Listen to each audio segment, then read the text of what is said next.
And we are live. Hey, everybody. Welcome to the live show. Hey, guys. Hey, everybody. Hey, Mike. How you doing, buddy? Doing all right? Good. Saturday, and travel tomorrow for a little trip. But yeah, good. It was a really nice day out. Had to spend some time with Chanko and dropped some stuff off at the flea market where I have the booth. I sold some stuff, so I had to drop some stuff off, and not bad. Yeah, it's same here, man. Just gorgeous day outside. Just I wished I would have done more than I did, but yeah, that's how it goes sometimes. Yeah, that's right. It's better than a lot of days. Yeah. But we got a good guest tonight. You want to tell everybody about him, or? Yeah, really excited. I think a lot of people in the chat know Lyle. Call him Big Lyle. I believe Steve. Steppo coined that once upon a time. But yeah, I think we've both said it a couple of times that he has 400 long boxes. He corrected us. He only has 358 long boxes. So it's. But yeah, he has just a lot of really cool stuff. A lot of stuff that other people don't collect, and stuff that you don't see anywhere else. So I think we're really excited to see what he has to show us today. Maybe we should bring Big Lyle out. Here's Big Lyle. Ta-da! Hey. Welcome to the show, buddy. Yeah, welcome. Thanks for doing this. I've been looking forward to this since you guys first asked me, and about 20 minutes before the show came on, I was sitting in the living room, and the wife says, "How come your hands are so cold?" I said, "I'm nervous." It's just us. yeah, man. Just casual hangout, man. We are stars. I know. We're internet famous. Well, I was at the big live show. Right. Yeah. I know, Matt. I do need my own channel. I am working on it. Yeah. I mean, I'm trying to master this. Never mind other stuff for the computer. I think you've mastered this. Speaking on the internet by now, but hey, we normally will say hi to the people in the chat as we kind of always do. Just hello, guys. Hi, chat. Yeah, we'll say hi real quick and see who's here. We'll K-Mune in action. Hey, KM. And Mr. Robbie Josephs. The great Robbie. The great Robbie, man. Can't have a show without Coach. Yo, Coach. Coach. And all the way from down under. Willie all the way from down under. Man. And then the guy with the biggest heart, Stevie D. The great Stevie. Stevie sent me one of the funniest drawings he did today. I seen that today. The one with the steer and the owl. Very funny. Yeah. Very good. Yeah. Yeah, I laughed about that one. I thought that was very, very funny. Yeah. The great Blue Ranch JSS. Go, John. Yeah. Thanks for being here. John. Let's see. Yes, our guy missed the live show. Oh, Matt. JDD. Who's that? JDD. I think he hit the wrong letter. Mike Dennis. Yo, Mike. Here, Mike. Welcome. Let's see here. There's Jason. Yo, Jason. Yeah. Welcome. It is live. Mr. Local Comic Stud, Brian. Yo. Brian loves collecting Spidey. Comic Mike. Yo, Mike. Hey, Mike. Glad you're here. And let's see, that'll be it for right now. Yeah, people will filter in. Yeah, they'll filter in as they go, and we'll try to say hi as we do. But, yeah. Thanks for doing this, Lyle. We always kind of start with the same couple of questions. Like the first question is kind of, how did you get into comics? And then after you kind of explain that, how did you get involved in this corner of YouTube, this comic book community YouTube? It's a secret. No, there are no secrets here, man. I got into comic books in the late 60s, 1968, 69. I grew up in northern Quebec, and it's because of the French-speaking province in Canada. at that time in the 60s, English literature was very hard to find. It's not so hard to find if you're in Quebec City or Montreal, the bigger cities. I'm talking about like farming communities, or I grew up in the mining community, and there wasn't that much English literature. So there was one store that, like I lived like 35 or 40 miles out of town in Buckbrush. There wasn't a whole lot to look at. So. Right. But I mean, everybody was there. I grew up in a small mining community. There was like 29 families that lived there, wow. all French speaking. French was my first language. And so I had my father had his brother-in-law, my uncle, that would come to our place and visit. And he would ask if it was all right to pick me up and bring me into town. And he'd take me out for, some snacks. Pop. He could buy a can of pop and a chocolate bar for 15 cents. I'm thinking, wow, Yeah. special here, right? Nice. And then I remember being into like a small little confectionery store, very small. And I could see the spinner rack. I knew diddly about comic books. Never even saw them before that time.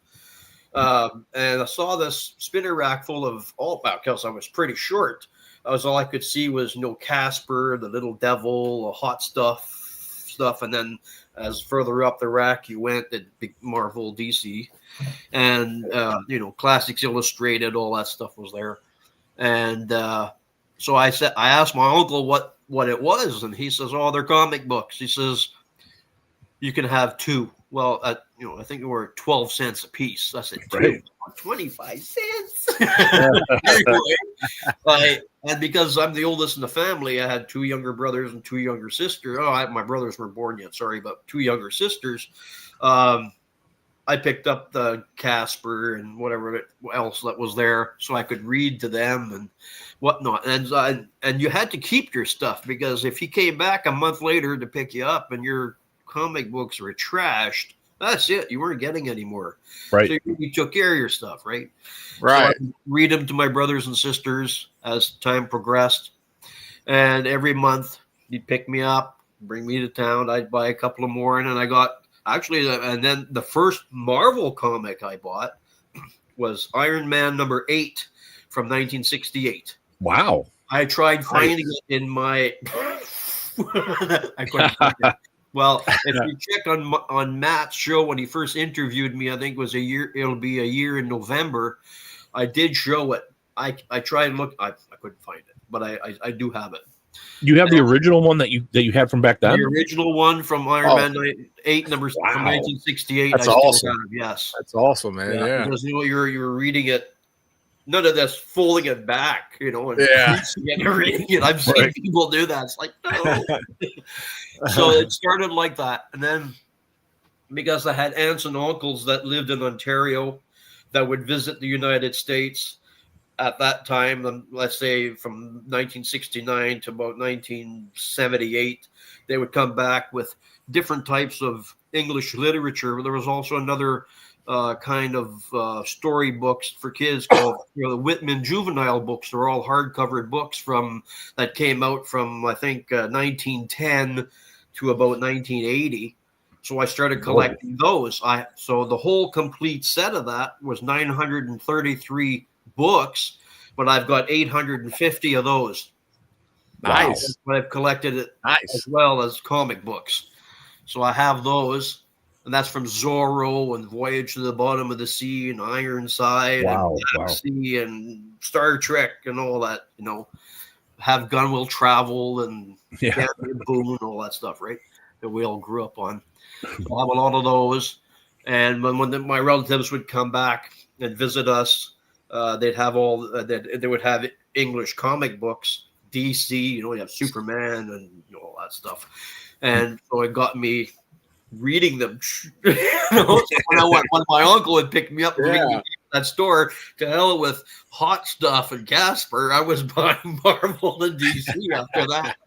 Now, were you fluent in English at this point, or both languages? My mom was French, my dad was English. Okay. My grandfather was from England. They came over here in the 1920s after the First World War, and so English. French because of the community, but we spoke English at home. Okay.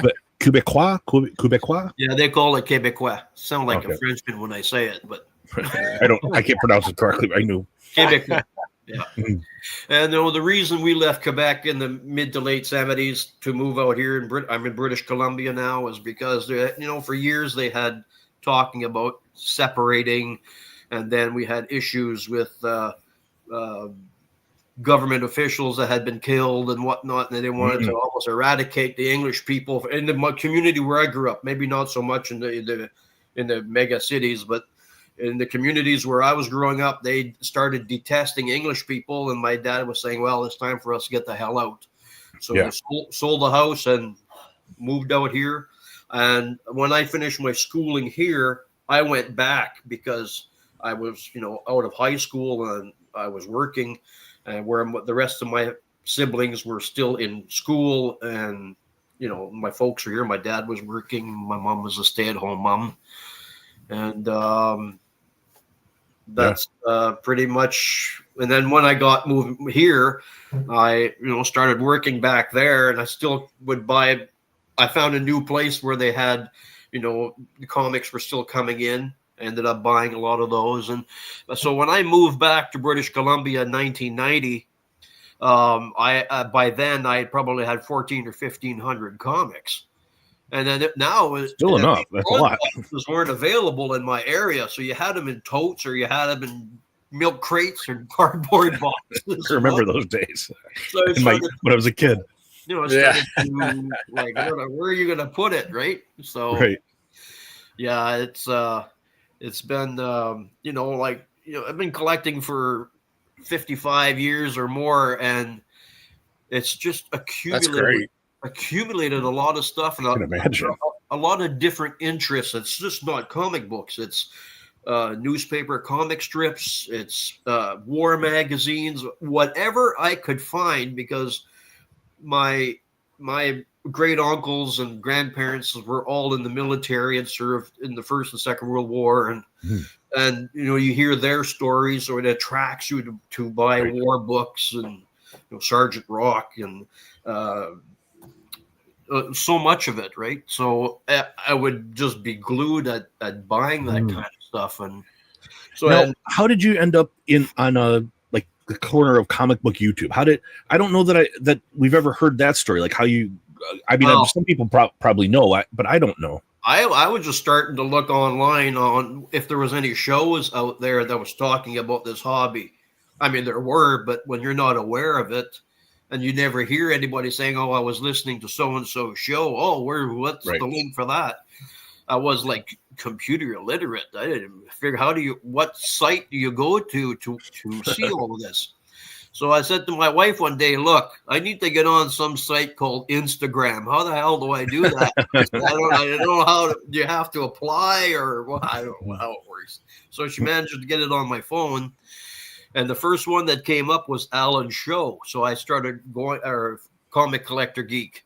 So I started to go back and check all of his videos as far back as they went at the time, and then watch it all. And I had mentioned, God, it'd be nice, I said, to invite me, but nobody knows who the hell I am. So I started watching. I would comment on the chats every so often. I think we all went through that, because I felt like kindred spirit when you encounter certain people where it's like I would like to talk to these guys. I like this stuff too. Right. Yeah. And because it was fairly new in getting onto Instagram, and the whole world started to open up, because when you collect this kind of stuff, none of my friends collected comic books. Same. My brothers and sisters, and I'm a great uncle now, none of them collect comic books. It's like it's same here. Yeah. They just don't give a rat's behind about comic books. Exactly. When I sit there and I start talking to them, they just start falling asleep. Like, well, whatever. Know that feeling, right? This is my world, not theirs. So, but while I was watching Comic Collector Geek's channel, one of his listeners, or I think he had interviewed him, was Mark from Suddenly Comics in England. And so I started watching his show and commenting on his books that he was talking about. and developed a friendship that he wanted to interview me. And I'm thinking, whoa, I'm not ready for that. I mean, I'll watch your content and I'll comment. And if you're looking for something, let me know, because I've got so much time on my hands now that I'm retired. I can, do a check and see, if you're looking for a certain thing, that I'll send you the link and carry on. I don't want anything for it. Here's the book. And I said, well, I'm not quite ready, I said, to be interviewed yet. So I told him that if he had, when I felt that I was ready, I would let him know, which unfortunately that hasn't happened. And I do him an apology, because I did say I was going to do it and I didn't. And then Alan wanted to interview me, and I'm like, I'm not ready for that. And then Matt started, and I was watching his show.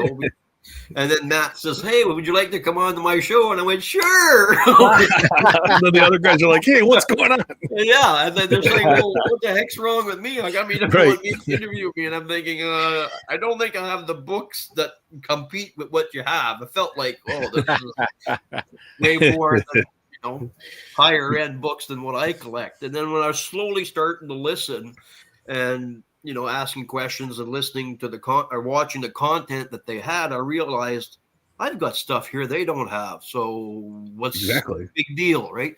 Not everybody is going to buy, high-end books. Everybody has an interest in different stuff. And that's the great part, is like people have their own interest, and like, Matt keeps making comments. I made the statement yesterday, and it's like, I have to make a video about this now, that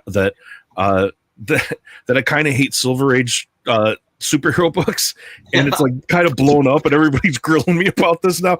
But like, but yeah, it's like, but I like that other people do. So just because it's not my thing doesn't mean I'm not excited for someone who's excited for that thing. Yeah, there's room in this hobby for everyone. For everyone, right? And where I'm currently living, I'm surrounded by trailer courts all along, like how this area is. They're mountain shelves, right? And there's zigzags through the mountains. So every shelf, there's a little community. I'm in one of those sections where, from my place to the airport, which is about 3 miles away, there's like 6 or 7 different trailer courts. I mean, they're all senior citizens, and my folks live in one of those places, and they'll say, oh, so-and-so passed away. You got to go there. They're having a yard sale, and there's books everywhere. I go over there. And sometimes I find comic books. You got to do, man. It's funny and morbid, both, kind of. They'll have boxes full of National Geographics or Harlequin romance. I'm like, sorry, I don't collect that stuff. But sometimes I'll come across comic books or limited edition magazines from when they lived in Vancouver, and then they show this stuff to me. I'm like, I've never saw that. Well, I thought you collected comic books. Well, I do, but I'm not Overstreet that I know all of this. Right. And it changes every day. A lot of the baby boomers and older generations are passing away, and like I said before, their families don't have a clue what they have. That's right. And I've been to the garbage dump here, and people were dumping boxes out of their truck. And I'm like, oh, were you guys moving and you run into somebody else's garbage that you're throwing out? And he says, oh, no, my father-in-law passed away, and they're just heave-hoing this stuff into a bank. And so my wife will wait until they leave, and she'll go over and open the boxes up, and she's like, do you collect these? Like, oh my God, who the hell is throwing that away? So start loading. An Action 1? Yeah, I want it. Crazy. Yeah. Or walk behind, not so much in this city, but other little communities. Usually, if you want to go into their shops, you have to park at the back of the store. So you're walking past all the garbage bins back there, and they'll have bags of stuff in there. And I'm not going to start jumping into garbage bins at my age, but I would just reached over one time and I opened the bag up to see what it was. It was full of comic books. Oh, that's exciting. It wasn't dirty stuff that they just, it was, I'll show you a few. And I rebagged and boarded them. So we're excited. I put it over my shoulders, and then I'll walk in front of the store and I said, did somebody throw this in the garbage by mistake? And they'll say, that stuff just doesn't sell here. Take it. load it. Gladly. Okay. Another clear plastic bag and then put it in the back of my vehicle. Oh, free comics. No, please stop. Yeah. It's crazy. Or we had antique stores that went out of business. They said everything's free, just empty the shelves and help yourself. I went through there, like I drive an old Jeep. There's only so much room you can put, so much stuff you can put into it. So I was just loading it up, and I drive home and come back and just crazy stuff. So it doesn't take long to accumulate long boxes when we're doing that. Yeah, it's like Matt said. That's how you end up with 358 boxes. That's how you end up with 358 long boxes. That's okay. I'll send some your way. Well, the post office is on strike. Yeah, we've been hearing. Yeah. So, did you bring some stuff you wanted to show us? I did. I have a long box here, and the whole table's like stacked up. Sounds good, man. It's not going to be in any particular order, but as we go along, I'll give you some dates and that. But there's a small stack here that somebody that does a live stream with I think Nate and Lettuce Comics, or maybe even you guys. He had this comic, which it's not rare. I just wanted to show a few things, and then the fella said, "Oh, all I need is number one." Well, this is what number one looks like. Yep. I have seen these in boxes in the past. Like dollar bins. People like, oh, what is that? Right. I'll take that. Reagan's Raiders. Yeah, Like, buddy. it's not worth a lot, but it's still nice to have. Right? It's funny. Right? Right. And then everybody has this one, but everybody says it was a crap comic. It's from Neil Adams. Yes. Right? Yep. I don't have that. Yeah, I do. I love that, man. Yeah, well, it's Neil Adams, and Adams. so there was some other ones that one of your guests had here the other day. It was Brute Force number 2. Yes, Yeah. this is. I think that Nate and Hagen discovered that one. Yeah. Brute Force number 3. Yo. Brute Force number 4. Yeah, buddy. Yeah, I'm sure everybody in the chat has these books. So K Munin has a question in the chat. He asked, have you ever found a book in your collection that you don't remember buying? Every day. Every day. Every day. Somebody, like I was speaking earlier, people will have comics and they'll say, "Do you have this book?" And I'm thinking, well, it's my memory. When you got 300 books in a long box and you have as many as I have, over 100,000, it's really hard to say, I think I have it. Or maybe it's got to be overwhelming. I'll go home and check and I go, I don't have it. So I give them a call. Well, how much do you want for it? They're like, oh, a couple of dollars. I can put it in your car. Next time we see each other, I'll give you a couple of bucks. Nice. So this one here, it doesn't come up very often in my area, but it's from 1974. It was a promo through Ideal Toy Company, Evel Knievel. Oh, wow. Nice. Yeah, I like that. Yeah, that was for that, like the jumping motorcycle toy. Right. I love that toy. That was my favorite toy when I was a kid. I remember the commercials, right? Oh my God, I love that. I had it. Yeah, so, me and my brother, we broke like 3 different times. 3 different ones. We play with that thing so damn much. Put books and magazines to make ramps. Yeah. The next one I'm going to show you is from 1945. It's an American. It's from World War II, an American Red Cross giveaway called Joe Palooka. It's all in the family. Oh yeah, nice, cool. Nice. Yeah, Joe Palooka series ran for quite a while. It ran quite a bit. So because this one here, the next comic I have is number 50, and this one here is from 1950. It's a bondage cover. Wow. Oh, yeah. Wow, I didn't know Joe Palooka had bondage covers. Oh yeah. Well, 1950, everything was bondage covers. That's right. A lot of bondage covers. So I did mention earlier. Let's see where. Yeah, I'll show you this one first. So this I showed it on Alan's program a few times. And I found this one in a community not far from my place, just laying in not in, let's say, a $2 box. And it was Treasure Comics, number 2 from 1945. Whoa. This one's from Prize Comics. It was the first appearance of Dr. Styx, Styx. Wow. 12 issues in the set. I like that. Nice. Yeah. I don't That- come it- across, I've never seen that before. Yeah, I don't come across these very often. What number was it? This is Number number 2 from 1945. Wow. Yeah. pretty cool. Yeah. That's Now, the next one is from 1956. It's a Korean War Chinese POW camp raid. It's Yanks in Battle, number 4.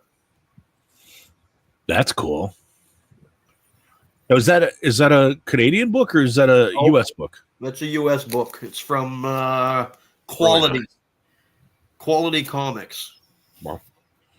And it's like you can tell from the size of the stamp how big it is. It's like this one's from 1956. I think with 55, 56, they were really big.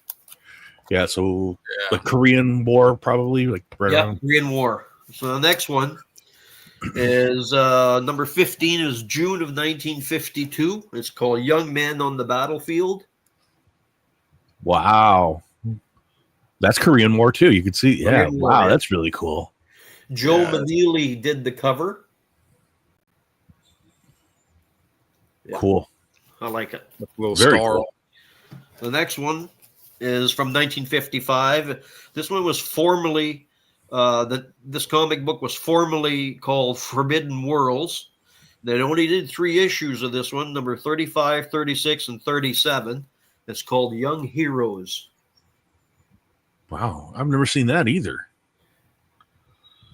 Yeah, this one's Really from cool. 1955, number 35. Wow.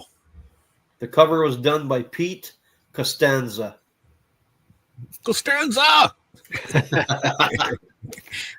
The other one here is number 1 from 1953. It's Superior Comics from Canada. It's called Man o' War, Man o' Mars. Oh, wow. I don't know how well you can see it there. I'm trying to avoid the glare. I Yeah, like it's that. always tough with the glare, but it looks cool. Yeah, it's really Man, cool. Man, oh Mars, huh? Man o' Wow. Mars. Yeah. Mars. The cover art was done by Maurice Whitman. Oh, That's a Whitman's good candy great. bar. The grade on this is fairly rough shape. I'd say the grade on this was probably a 1.0. Yeah, looks like Maurice Whitman. He Yeah. a famous Golden Age artist. Did the Ghost horror series. All really really cool stuff. That's right. So the next one is also from 1955. It's Bob Powell art. It is Strongman. He does look strong. Yeah. Yeah. Number 4 from 1955. Yeah, he's got the leopard onesie on, man. That means you're strong. If you look this up in the Overstreet Price Guide, it doesn't list it as number 4. It lists it as A1 and then number 139. But it is a number in the indicia. It says it's number 4 from 1955. Wow. From Magazine Enterprises. So this Yeah, book look at here, these up as you're showing them, because like most of these I've never seen before. So it's like, wow, what is that? What is that? this one here I'm going to show you. It was a book that came out in Canada, but it's an error comic. It was supposed to be Superman number 75, but it's Superman. It's supposed to be Superman 75, but the number on the top says it's 74. So this was a Canadian variant that It's a Canadian variant, and it's from 1952. And Wow. I haven't found any other with the error on it, because they were saying that when they realized that it was a mistake, they don't know how many had got out before they realized it. So I bought this in a dollar bin about 15 years ago. wow. Yeah, And that's I got to didn't be rare. realize it- That's really cool. I didn't realize that it was an error comic until I started, putting it into my list, and then I looked at it inside, and I'm like, what the hell? The indicia said it was number 75, but on the cover it said number 74. Really weird. Yeah. Yeah, there are people who like collect only that stuff, or they collect those types of books, the Error variants. The Error, and I have if you guys invite me on the next show, I'll dig out a bunch of Error stuff. It'll be fun. We always have it open, toward the end, so any week you're welcome, just jump on, I want to hang out. Yeah, that'd be great. So the next one is from 1954. It's Tor #3. Wow, is that LB Cole? This is the Alex Toth art. Oh, okay. And the Joe Kubert usually he did the volcano eruption. Oh, okay. Right. So they did 3 issues of this, number 3, 4, and 5. This is number 3. Yeah, cool. Very cool. This was a $1 bin find, again, about 10 or 15 years ago. This one is called Sea Devils #1 from 1961. Oh, yeah. I like that series. Yeah. Yeah, Sea Devil, that's... Yeah. Got some And this great one covers. they figure it's about a 7.5. It's pretty nice. That is Very nice, nice. yeah. Looks I usually beautiful. find them beat up, man. They're usually beat up really Yeah. bad. So the next one is number 2 from 1954. It's called Commander Battle Atomic Sub. Oh, wow. Yeah, I like that. It's like 50,000 Leagues Under the Sea. Like, Yeah, Pretty close. Yeah, I like that. that is cool. very cool. So there was another series of war comics that came out. Were from a company called Metal, Medal, Metal Comics, and this is Volume 1, number 6 from 1956, called Battlefire. Oh, another cool one. Yeah. Yeah. Yeah. Yeah, very cool. The stories and art was done by a fellow named Eugene E. Hughes. Never heard that name. Yeah. And then this Willie is had a all- question. Sorry. He's asking, with the Air books, are they generally worth more than the correct prints? And yes, usually some of them are worth quite a bit more. Yeah, they are. And also from that run of Battlefire, this is number 2 from 1955, but this one was done by Aragon Magazines. Oh, that's great. He's knocking them over the cliff. Yes. Very cool. Very cool. Yeah, I love it. Biggie is Next. congratulating Rich. If you didn't watch on Comics Collectors Club, Rich won the championship. He took the belt from me last night. So Rich is the current belt holder. He'll be defending his title next Friday. This one here is from the same series, Battlefire. This one here is Volume 1, number 4 from 1955. And Another cool one. According to the Grand Comics database, issues 5 and number 7, they do not believe they exist. Weird. Wow. So It's called Battlefire? I've been looking and I've never found it. Wow. But, it's it is what it is. Yeah. So Really this one cool. here is from the single series, Jim Hardy #1 from 1939. It's a bit rough, but it's from 1939, Very Wow. cool. Very Yeah. cool. and it's scarce. I've Because never seen that before. The single series, it's number 6, but Jim Hardy #1 from 1939. Super That is cool. awesome. Yeah. Yeah, I was just looking Battlefire up on Go Collect, and it's you said it was like 5 and 6 for the 5 and ones. 7. Oh, 5 and 7. Yeah, it has 1, 2, 3, 4, 6. There's And then- it doesn't have anything listed for the other two. I mean, they probably have to have existed, right? I mean, it's such a strange thing. So I'm gonna show you something else. We still have time. Oh, yeah. yeah. This is Here we go. plenty of time. Plenty of time. Yeah. So in 1946, this is True Comics number 55 from 1946. It's the first appearance of Sad Sack in comic books. Wow, In this one, very cool. What's the year? 1946. Wow. So this Really is cool. the first appearance of Sad Sack in a comic book, but it's not the first appearance of Sad Sack. So the art was done by George Baker. So I'll show you, and I'll give you a little history on how Alan and I found out what's. I cannot confirm or deny that, Adam. So it had come to my attention. It had come to my attention that this was the first appearance of Sad Sack in a comic book, but it wasn't his first appearance in another format.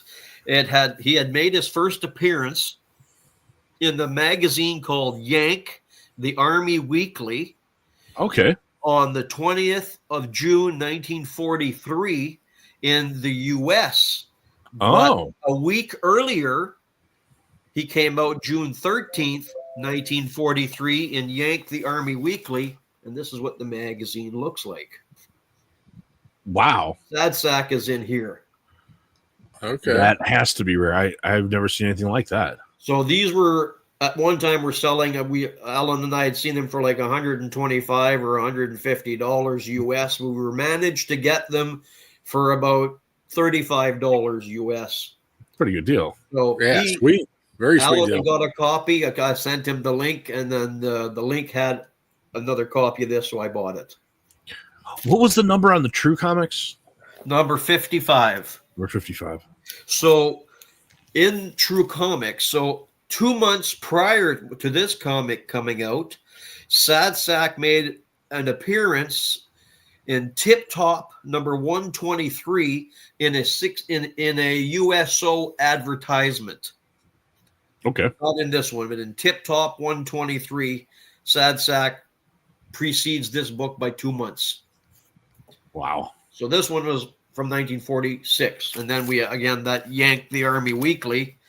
The earliest one was the UK one. This was June 13th, 1943. So that was all volume 1, number 52 of that. And then they came out with Yank the Army Weekly, volume 2, number 1 from 1943, where they were celebrating the first anniversary of Yank the Army Weekly, and they had Sad Sack on the cover. Oh, wow. Cool. That's cool. So that's his first cover then. And just his first cover. So you might be able to find a few of these online. I have seen them, and they vary in price in between $75 and up. Cool. If a Very person's interested in getting them. So, and it's pretty scarce, but it's nice. Yeah, very cool. Let's see here.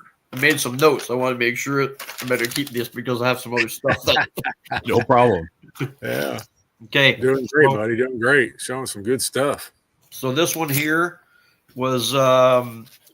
I wouldn't say there was a first appearance of Wolf Gal, but she appeared in Lil Abner Comics number 63 from 1948. It says Wolf Gal.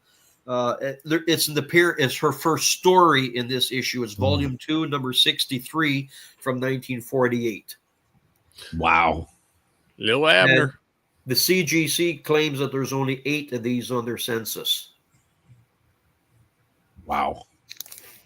My uncle by marriage, his last name was Abner, and my aunt, my dad's sister, she would always joke about Little Abner, calling him Little Abner. Hey, Little Abner, get over here, or something like that. And that's because of the comic, Frazetta, like what some of his earliest stuff is Little Abner comic strips.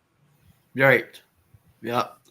So I bought this particular comic book because my father used to read it in the 30s and 40s, and I bought it. My dad's still around, but I bought it and I showed it to him, and he just couldn't believe it. And it was Mutt and Jeff.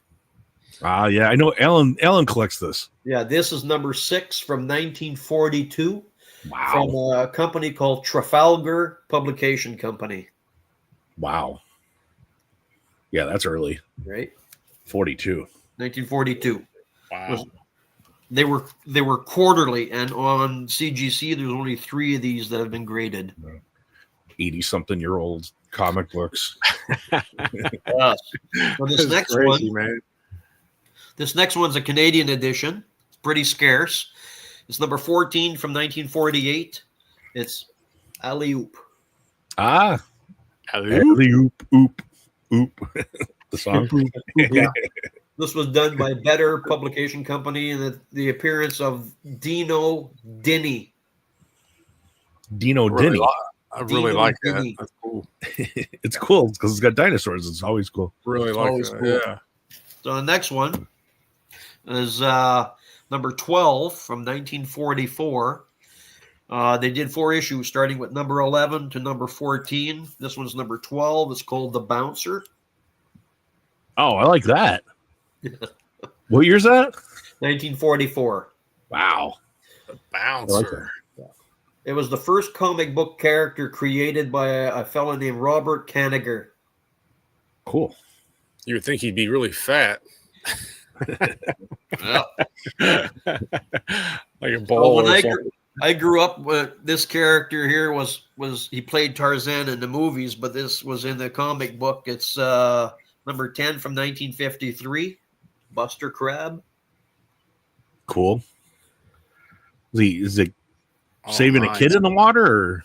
He played Tarzan in the 30s. No, on the cover is that a girl or is that a It's a girl. Oh, okay. A little girl. I love that MASH helicopter. Yeah. Oh, Yeah, he was in the movies from 1933 to the 50s. Wow. So Stephen from Collecto 6 showed this one here. It was a warehouse find. This one's from 1950-51. Art was from Bob Powell, and it was a giveaway. Oh, nice. Whoa. Major in a pack. So very strange. Cool. It was like a drink a powdered drink. Oh, I think maybe I saw one of you guys show this. Yeah, I think Steppo showed it on one of the streams we did. So this one's from 1950-51. Yeah, very cool. Yeah, very nice. Another war comic. This one's called Marines in Battle, number 25 from 1958. Yeah, this is the last issue. You've seen that one before?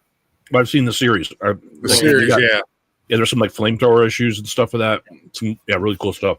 They're usually really beat up. Now this one here I've had for quite a while. I probably found it in the 70s. This one's number 2 from 1948. Smiling Jack. Oh yeah, Smiling Jack. This is the first appearance of a strong female fighter pilot. Oh, cool. Very cool. Yeah, I love it. And then the other one, and CGC only had 10 of those. And the other Smiling Jack is number 7 from 1949. They're about to have a bad day. Yeah. This one here on CGC, there's only one, and it's a 9.0. Wow. This one here is not a 9.0. It might be a 9.2. We're both getting ready to get a buzz cut. Real quick. Yeah. This is a funny one that I threw in. It's from 1946, and it's a robot cover. Oh, really cool. Nice. Yes. Yeah, number 1. Little Pan. I'm sure Alan would love to get that one from you. Oh, yeah, well, he ain't getting it. Well, he loves robot covers. Yeah, he'll say I do too. Okay, so I'm going to show you a few foreign ones, okay? Please. I love foreign copies, man. Love foreign books. I got to wet my whistle here. That's all right. I just had to. No, this one here is a Russian edition of this. Nice. Oh, wow. This one came out in 2019. Still really cool. Yeah. Classic cover. One of my favorite covers from that era. I love it. Yeah. This one here was from Hungary, issue 678 and 679. Oh, wow. That's a recent one. A recent one, 2019. Cool. Yeah. And this one here is from Brazil. It's X-Men 101 First appearance of Phoenix from 1976, but this one came out in 1989. Wow. Cool. Totally different cover. Totally different cover. Yeah, I love foreign comics, man. This was number 24, June of 1989 from Brazil. Very nice. I didn't pay very much for that. And then I bought this when I saw it online, and it was from Brazil as well. I bought it because Matt from Matt Likes Comics, he had the American one. This one came out in 1992. Oh, wow. I love those super homins. Yeah, we got a few of those. Yeah. I love them things. It's just like in digest form, right? It's very it's not very big. And I paid $30 US for this. Cool. So very cool. It was nice. This other one, it's a reprint, and they call it a mini comic. It was only 5x7, and it's also from Mexico. Wow. Very nice, man. It's just a little tiny thing there. Right? It to sound like Alan, but I have that. Yeah, this one's dated number 3 from 1992. You have that? Okay, excellent. Wow. So this one's from Mexico as well. It's volume 3, number 62 from 1986. Oh, nice. Oh, wow. Popeye. El Marino. El Marino. Crashowo. Yeah. This one was from 1986. I bought it last year. Cool. This one here is from the UK. It's number 10 from 1960. Tales of the Underworld. From Alan Class. Wow. It's looks like a golden age comics. He collects these. Yeah. This was the last issue of this title, number 10, 1960. Yeah, very cool. Looks like Golden Age crime. I'm just reading Robbie Joseph's. Yeah, I was getting ready to bring that one up. Yeah, well, you know. This next one's from France, from 1972. It says Monde Futur, means future world. Wow. That's really cool, too. That looks like a Golden Age cover. Yeah, it's 1972. Really cool. 72? Wow. It's an Adam Strange cover. Very cool. I like it. This one here is from Mexico, number 45 from 1957. Oh, yeah. Oh, yeah. Very cool. I like it. Yeah. Pretty Gorilla. Well, Guara, I think that's war. Something of war. Guara. The War Front. Mm. Right? Oh, okay. War Front, I think. The other one's from Germany. Volume 1, number 1 from 1975. Tarzan. Nice. Really cool. Yeah. Very cool. Love it. This one's from it's French-Canadian comic book from 1968. The Phantom. Ooh, yes. Le Phantom. Yeah. Hey, that was pretty good. Yes. Yep. And this one was from Australia from 1968 called Big Ben Bolt. Wow. I love how he's hitting him with his left cross, but his face is going the other way. Yeah. Take that, see? Backwards, eh? Yeah, it's like crap. Right in the kisser. And this one's from Belgium, number 7 from 1977. Wow, I love that. Yes, it's cool. Really cool. Yeah, I don't have any Belgian ones. And another one from it's a UK comic. It was a reprint. Steve Ditko did the cover, and the story was a Captain Midnight story from 1965. Very cool. Yeah. Yeah, very cool. 68 pages, this one. Nice. And I showed these the other day on Alan's show, but I'll show them again. These were from 1969 from France, and it's Eerie number 1. Wow. I love that. But it's That's a Frazetta cover, right? Yes, but this one here is number 8. The U.S. edition would be number 8 from 1967, but this one was dated 1969 from France. Very cool. And then I showed this thick album the other day. I'm not going to take it out of the sleeve, but it had It had 2 creepy comics and an eerie in this thick photo in this album. Oh wow! Right. So this one was from France. It had creepy and eerie numbers 1, 2, and 3. This one was from April of 1969. I bought it from a seller in Montreal for pennies. That's got to feel good. It was great. The guy says, "Oh no, they don't sell. It's been in my store a long time." I said, "Okay, I'll give you $10." Nice. Yo, dope. Welcome. So this was a magazine that also I like to collect. It's the Liberty magazine from April of 1945. Oh wow, that's cool. That. Volume 22, number 16. Really cool. Me and Mike were sailors, so that's yeah. I love the stuff when I can find it. Right. There was no one waiting for me when I got back, though. This one here is also. This was also a Liberty magazine. This was from March of 1944. Wow. Another cool one. Another cool one. Yeah. Volume 21, number 13. And it's a Canadian edition. Very cool. Very cool. Which is even more scarce. Then they had much bigger magazines. And this was from the 1940s as well. It was called Leatherneck. Oh, nice. Cool. Yeah. Happy 4th of July, and he's got an actual bomb. Yeah. Surprise! It's like around me. Like all in Indiana, that's what they light off. If that was one of those. He was in a sailor outfit, I'd have to have that because I was a aviation ordnanceman. So, well, this one was from 1946. Wow. Nice. Yes. His girl's talking to the baseball player. Yeah.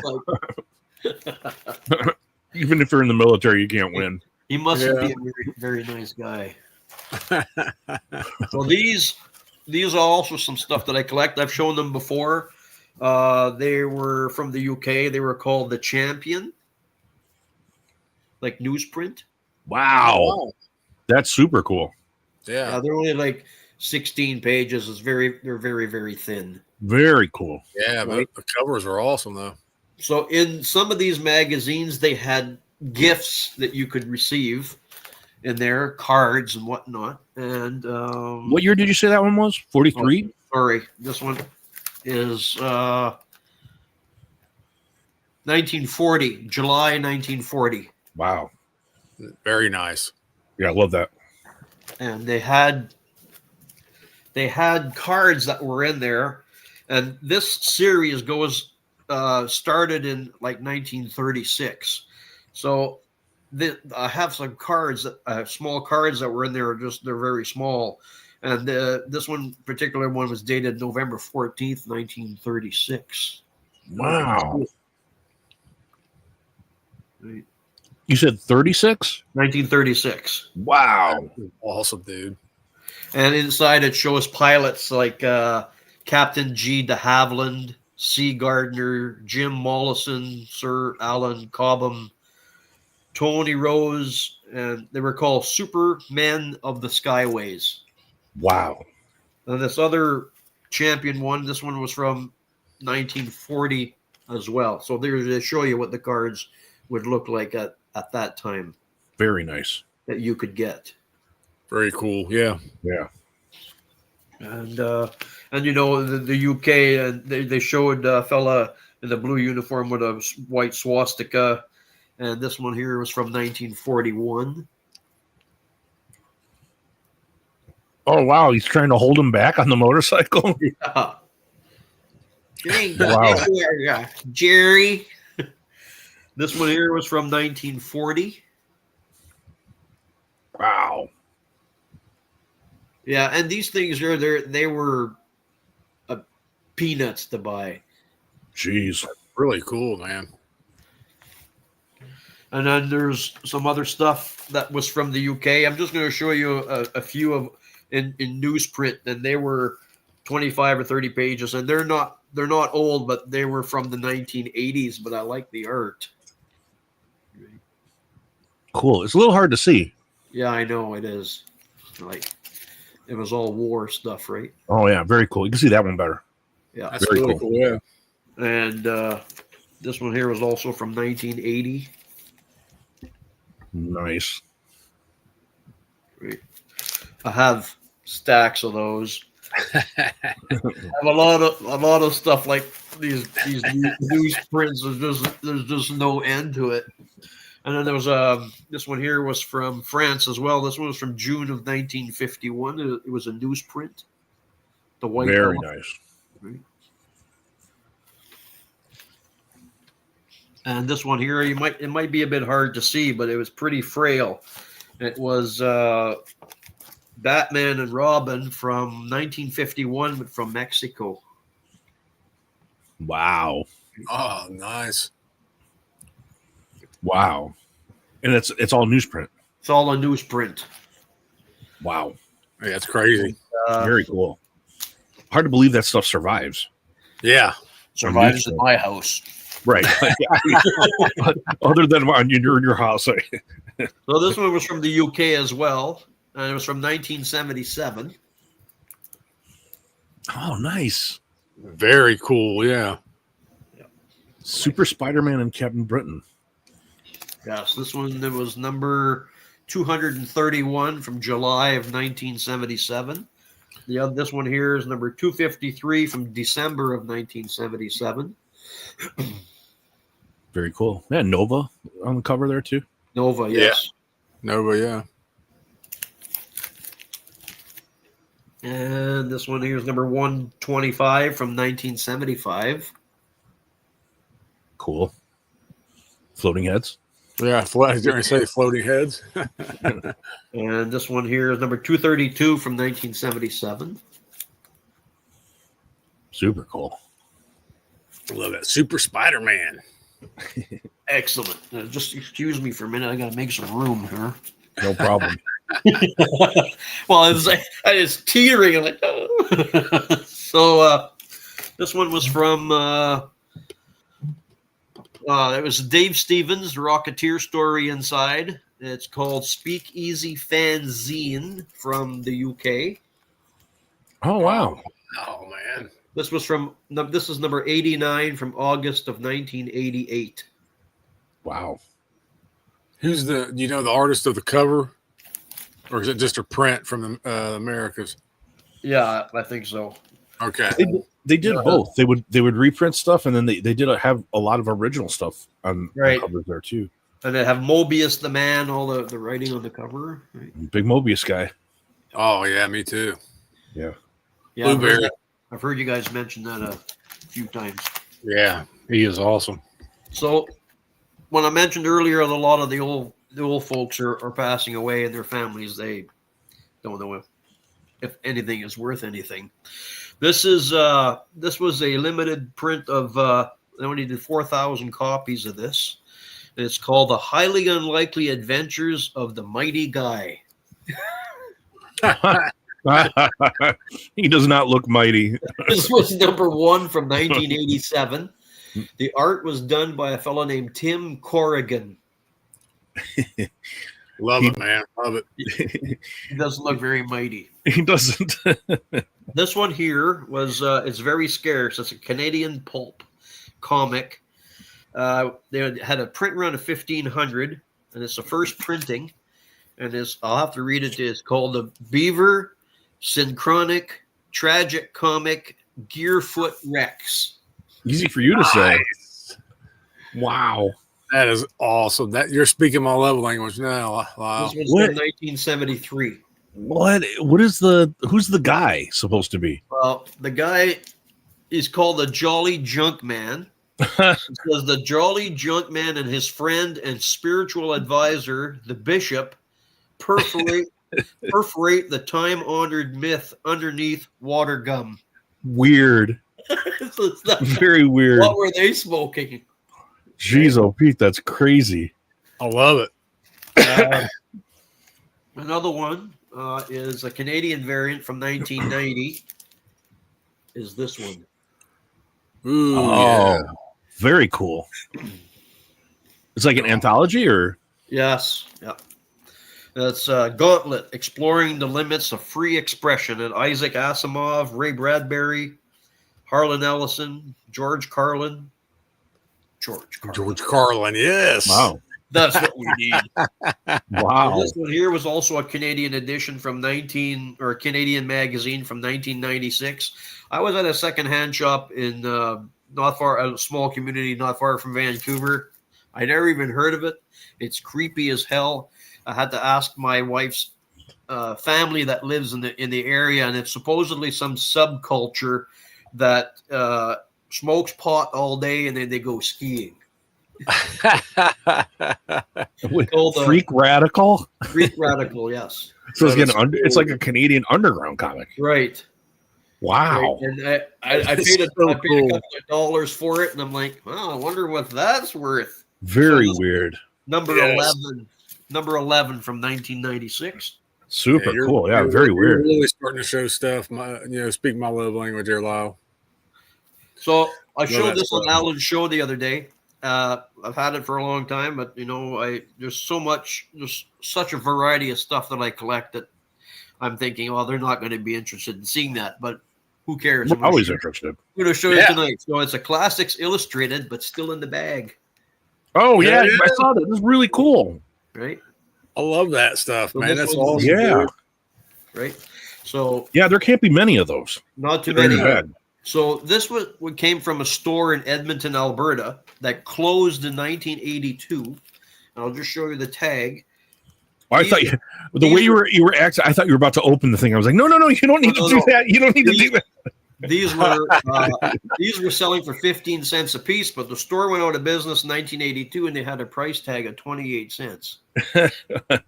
So they were paying to give it away. No, I'm not joking. No, I'm kidding. I've had it for a long time.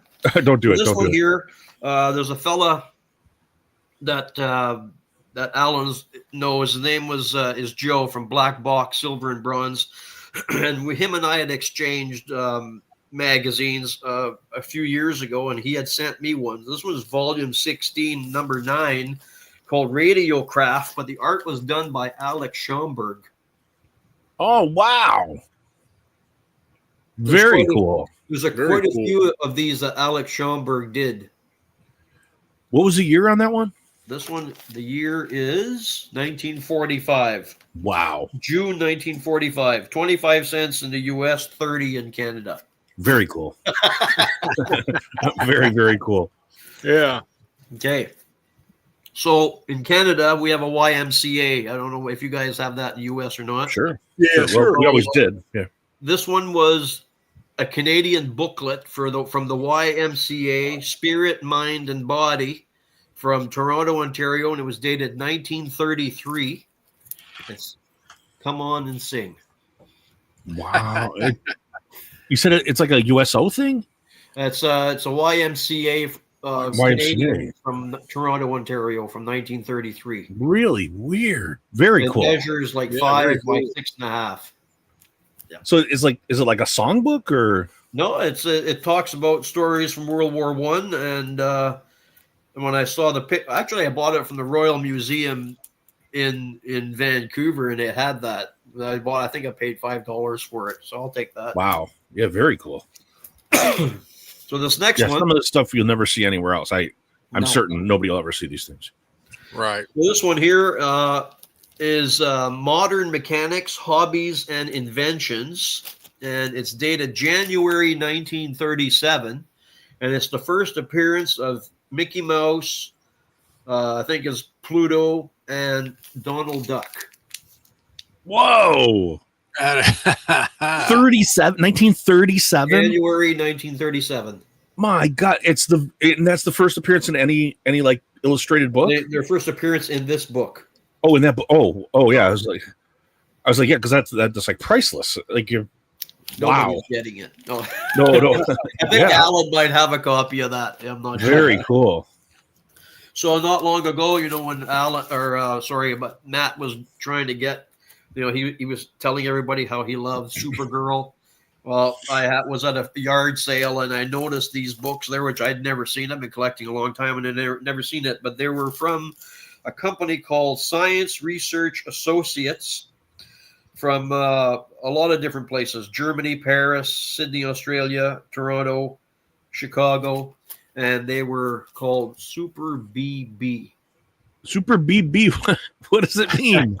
I have no idea. It's like shows you how to draw on the back, and Wow. so That's they cool. had that. They had this one. I wonder what it means. I have no idea. There's like 325 in the set, and I only have a couple. They're strange. Very strange. And then this one was Super BB. It's such a strange title. Wow. It's weird. I've never seen anything like that. And then there was this one. They have to be rare. Those are really cool. Very cool. Okay, so I need to drink water. Absolutely. We had a few other people show up. Sales boy welcome in, and Dope. We saw Dope come in, and yeah. So you had mentioned that you've been collecting this comics called Battle Beast. Yes. Yeah. So I have a UK comic called Action Force, but it's the back cover. Oh, Battle Beasts. It was a toy line. Battle Beasts, the old toy line. I remember that. Yeah, very funny. I saw it the other day when I was looking through some stuff, and I flipped the cover over. I'm thinking, Battle Beasts. I'm going to show that. It was a toy line. It wasn't around a long time. They've been around a long time. I'm looking to see for a date, but I don't see one. 1987. I watched somebody on YouTube called Froggy Flips. Yeah, he just does these like toys. He sent and he's like collected those before. I guess they are very rare now. They were from years ago. Those toys. The next one I'm going to show you is a Canadian White. It's Volume 4, Number 2 from 1945, Anglo-American. It was printed in Toronto. Grand Slam. Badass, so cool. Can you explain Canadian Whites to people, please? I know it was 1941 to 1946. Canada had their own comics because we were like in a trade paper embargo with some kind with the United States because they wanted to keep the Canadian dollar in Canada during the war years, and so Canada came up with their own comic books, and sometimes they would buy the plates from, let's say, Fawcett or whatever the companies were. They would print them, the insides, in Canada, and they would have their own artists draw up stuff, right? Yep. So like this one here was from 1945. This one wasn't too expensive. This one cost me about $80 Canadian, but I've had it for quite a while, but I just didn't want to show them, They're notoriously fragile. They are very fragile. It is the worst. When you buy a one-ply toilet paper, this is worse. Oh no! I had no idea. Newsprint is the shit. Pardon my French. Wow, that's impressive that these are around. That's what you find at my house. Yeah. So I was watching. Ball it up. You need a pull on that to get enough so your fingers don't go through. Oh, your finger goes through accidentally. No. This next comic book I'm going to show you is also a Canadian White. There's a fella in Canada who did a huge research on Canadian Whites, and he'd come up with a hardcover book talking about the artists that were involved with it, and had mentioned that this comic book didn't exist. So I was talking with Matt from Matt Comics. I said, "Guy says it doesn't exist. I'm going to find it." I don't know if the heavens one day just when they sent it my direction, but this comic book ended up in my lap. But it cost me $245. I bet it's worth it. Canadian. It was Captain Marvel, Volume 1, Number 11 from 1945. Wow. Wow. That's a thing. Like, for the people who aren't really familiar, like I'm only familiar from you and like Steven talking about these. These things are real, legit ghost comics. They don't exist. I live in this country, and I'll tell you, in the thousands of times that I've been to flea markets and yard sales and secondhand shops and digging in boxes where people fear to go, I don't find them. This one here just happened that I happened to go on eBay, and it was there, and I said, "Oh, I'm buying it." You have to. It's one of those things. Like when something like that shows up, and you will never ever find it again. Never see it again. Yeah, you have to. Yeah. And if I do find another one, well, I'm sure it'll be more than $245. By now, I'm certain of it. Especially as word gets out about how rare they are. Right. So I had to make some notes because it's a very informative show. That's right. I am nominated for most informative somehow. I don't know how that happened. Well, I hope I get lots of votes. Well, I need to wear my monocle. Take my glasses off, put my monocle on. Trifocals. So this is one of my rarest comic books. They were a comic that were inserted in newspapers. This one is Volume 1, Number 1, from August 8th of 1891. And it's called 1891? Nick Carter, Detective Library. Yes, 1891. So, yeah, this is platinum. No, this is Victorian. Victorian age. Wow. So this one here, I'll give you a brief history about it. So this one here, Volume 1, Number 1, August 8th, 1891. They were known as the New York Weekly Comic. But this was the first print of Nick Carter Detective Library. So they tried earlier, which I have one that's dated 1887, but I didn't take it out because it's I'm trying to get there was 13 of them that were made in between September 18th, 1886 and September 1887. Amazing. They did 13 weeks of this Nick Carter Detective Library, and it failed, and so they waited 5 years. So this Nick Carter Detective Library was written by a fella named Frederick Van Rensselaer. He was born in 1861 and he died in 1922. But he wrote 1,076 stories. Wow. From 1890 to 1922. He committed suicide in 1922. Wow. So they did a reprint of this one in 1915. And then they did a revival of it from 1924 to 1927. But still so old. It's still older than anything that I've even held. But they did it through something called Nick Carter Detective Stories magazine, but it was unsuccessful due to the success of The Shadow and Doc Savage. Oh, okay. And then they did a radio serial of this from 1943 to 1955. Amazing. So that's the history I have on that. That is something like, I'm sure everyone in the chat can appreciate how rare Victorian era comics are. You don't see those ever. So, like I said, I have one in this drawer here that precedes this by 4 years. It's from 1887. Wow.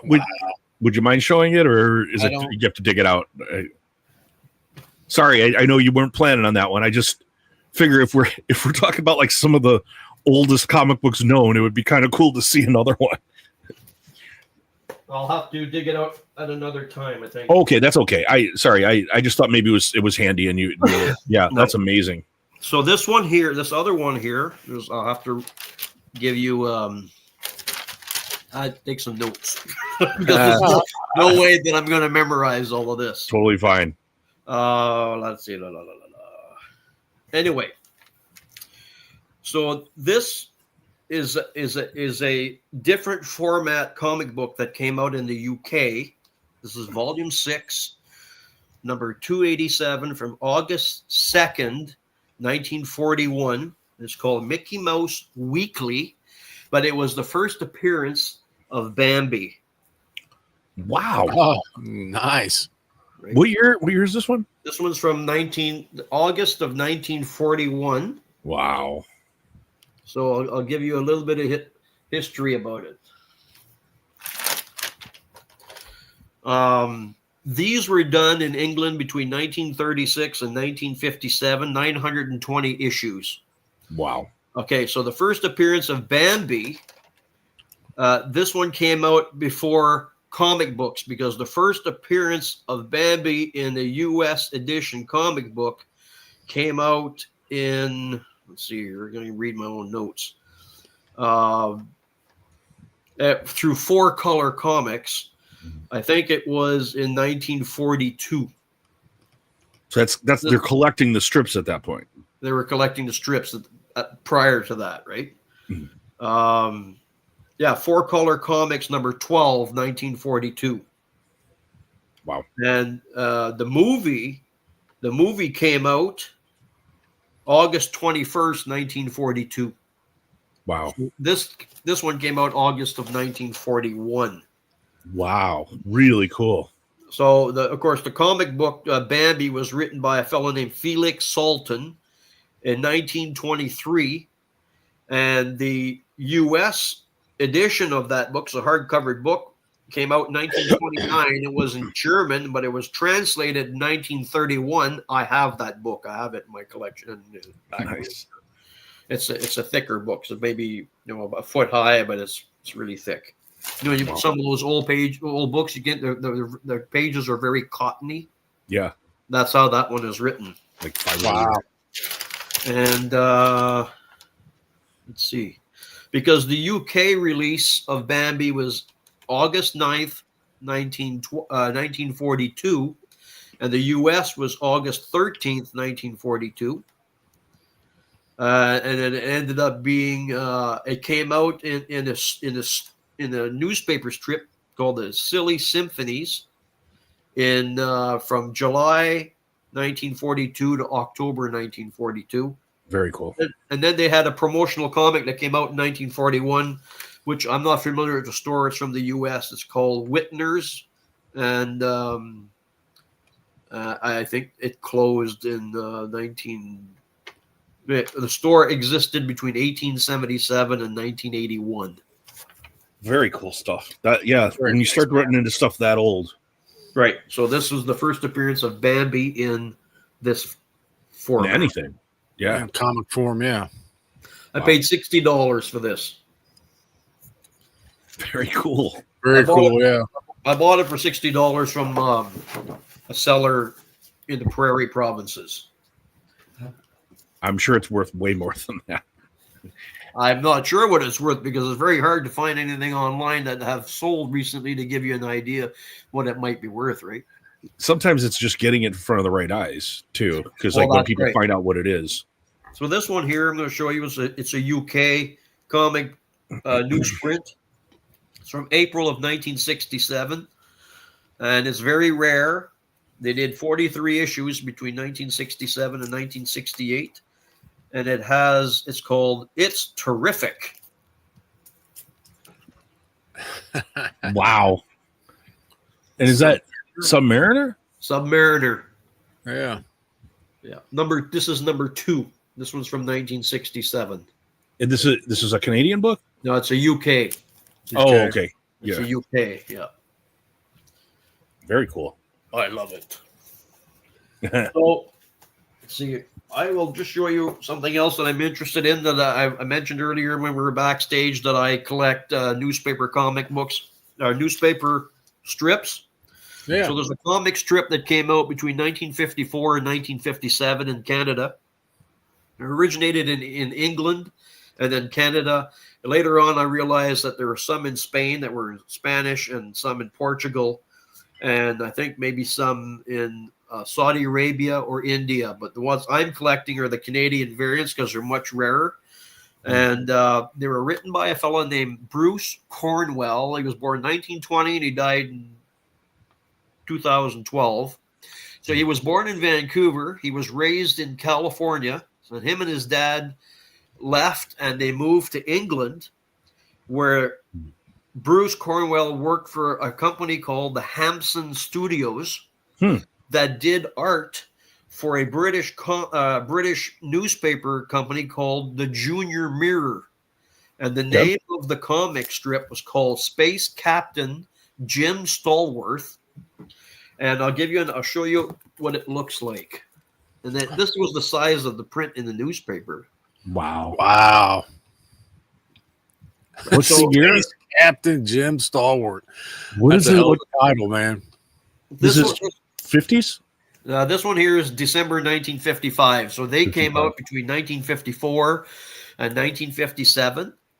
And when you're looking on these strips, they usually have a number A1, B2, C, whatever. So this one went from A1, which was January 1954, to C75. So each strip was each of these was a number: A1, A2, A3. Very cool. Yeah. And so I'm missing about 15 or 16 of these, and I'll have the complete run. Wow. Oh, wow, that'd be cool.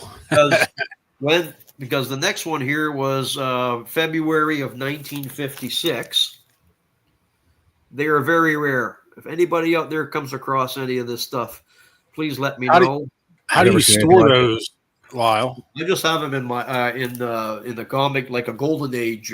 Golden age, okay. I have them in here where there's no sunlight. They're upside down, and well, being newspaper, prints or whatever. I know you can probably fold them in half or whatever. But I was just curious what size. I'll tell you, the backing board and all that stuff are you using in magazine style or what?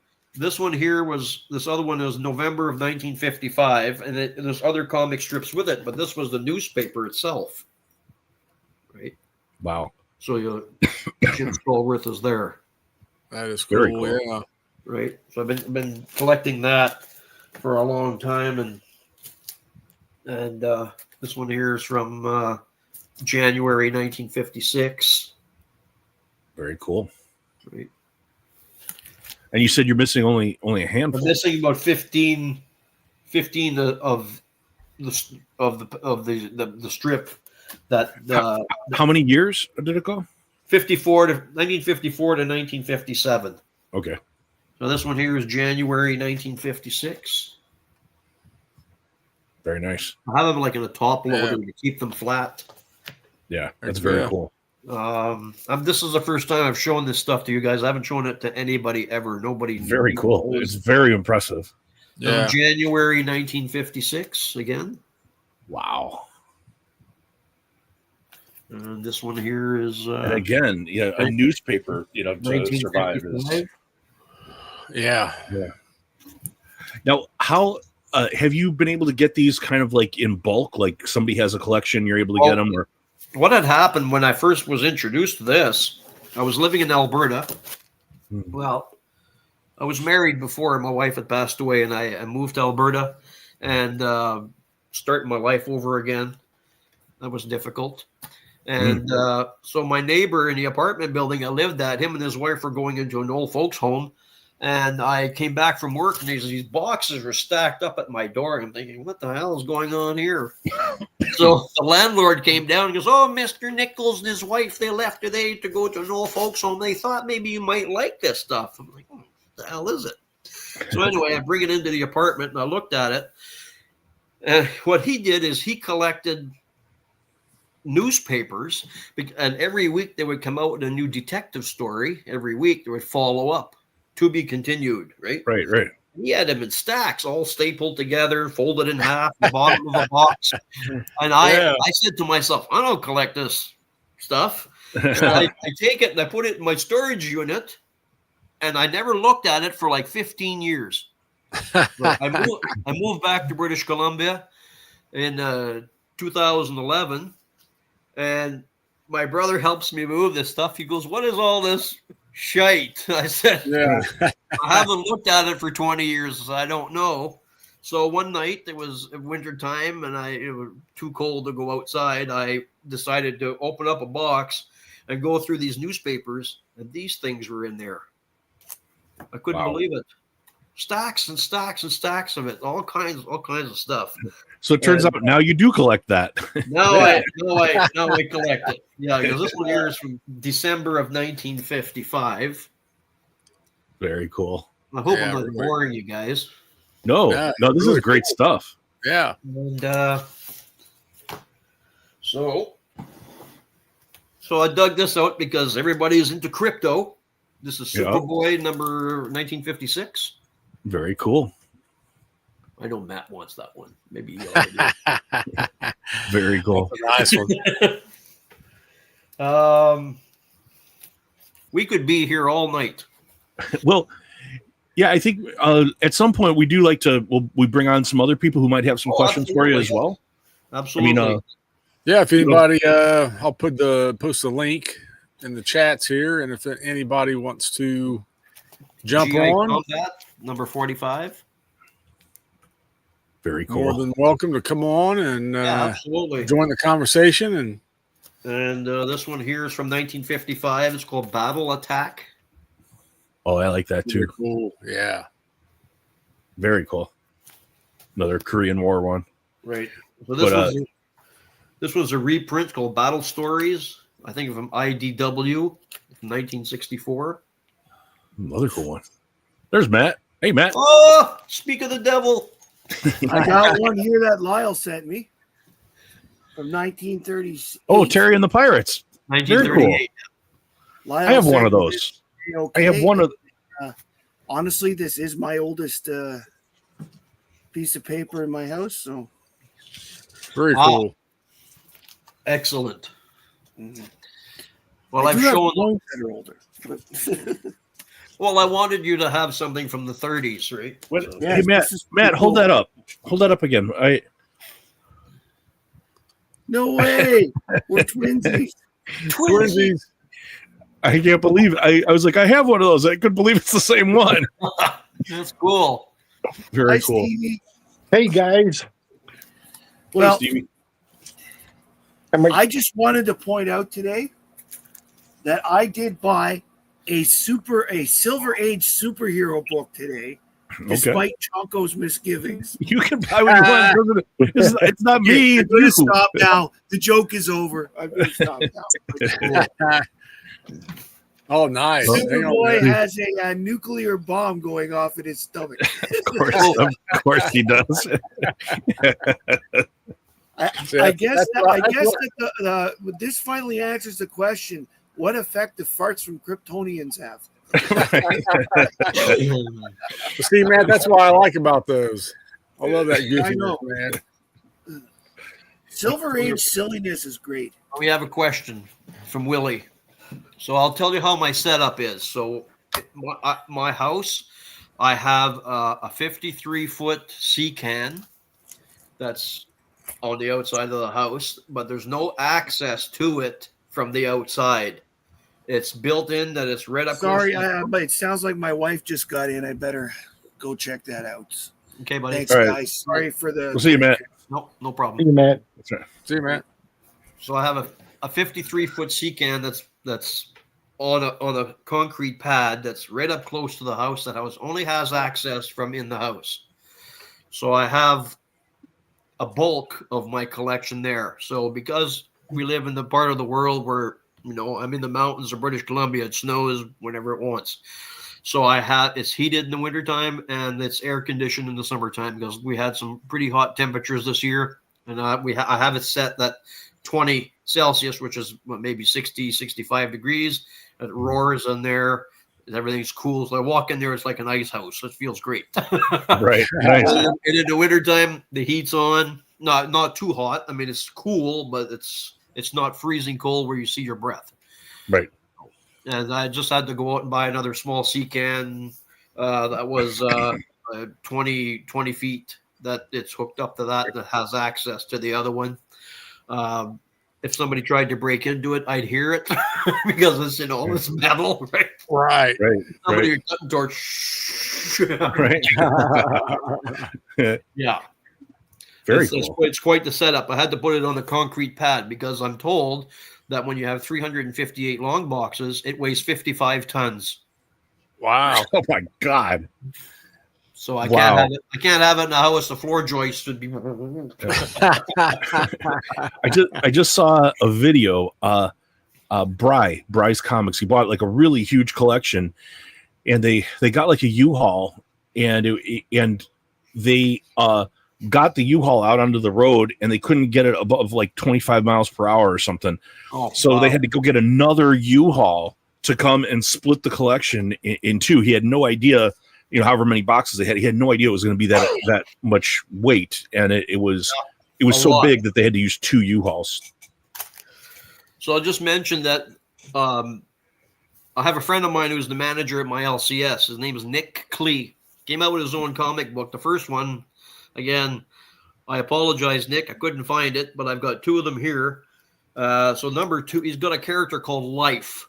So the name of the comic book's called Life, the Necropolis.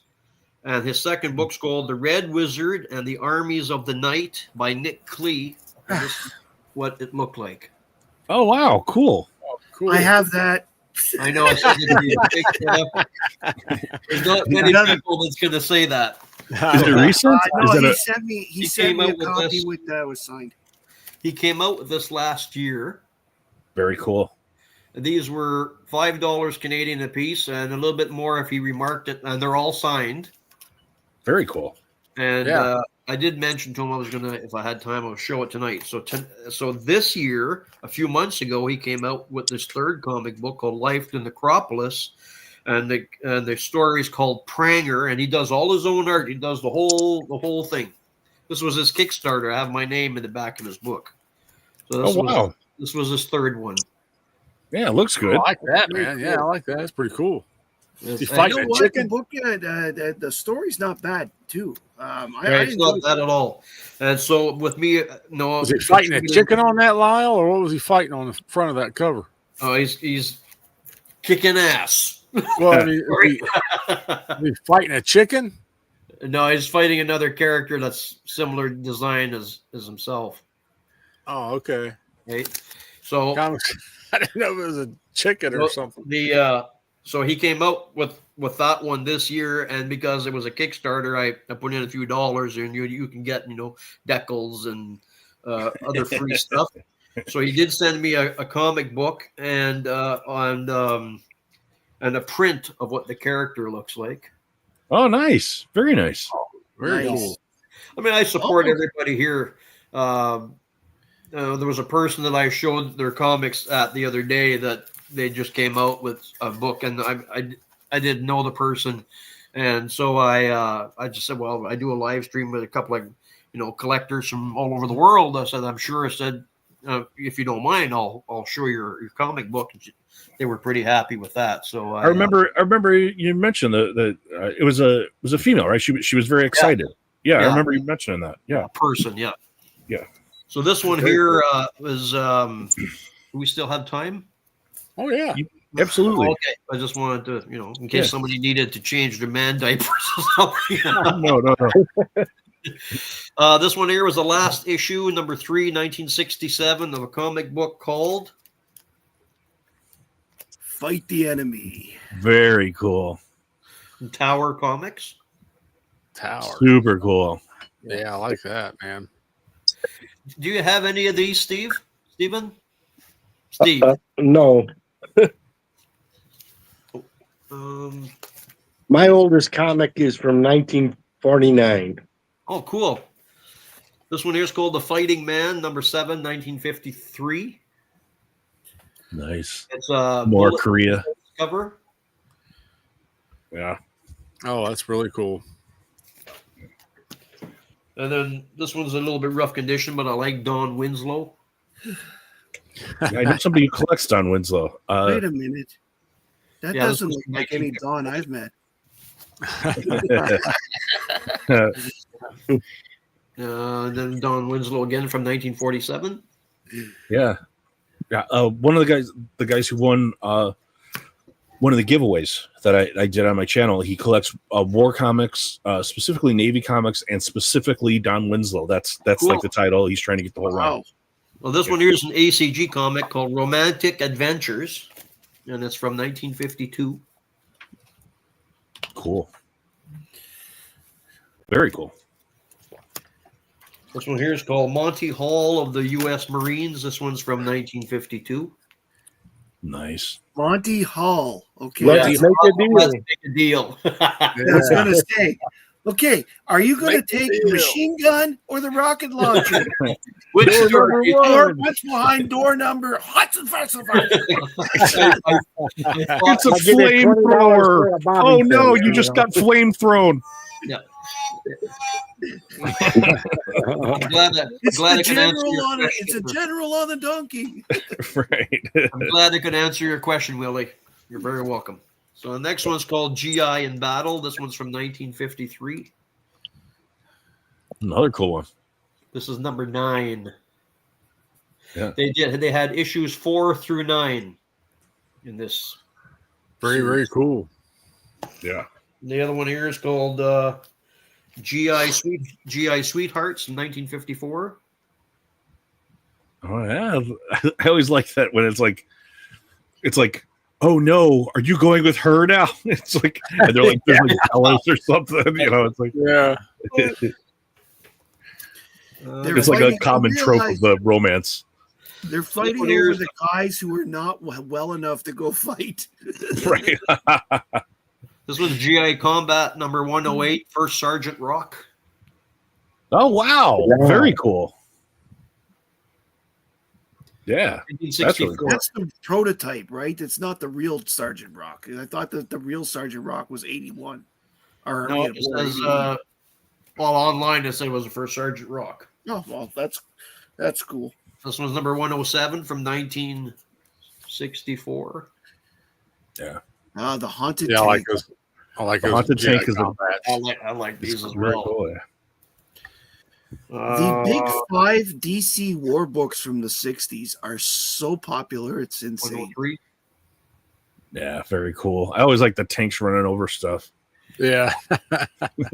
They make a hell of a mess. Thanks a lot for the mess. This one's issue 102. Super cool. Another Haunted Tank, yeah. Those are cool ones, the Haunted Tank ones. Number 97.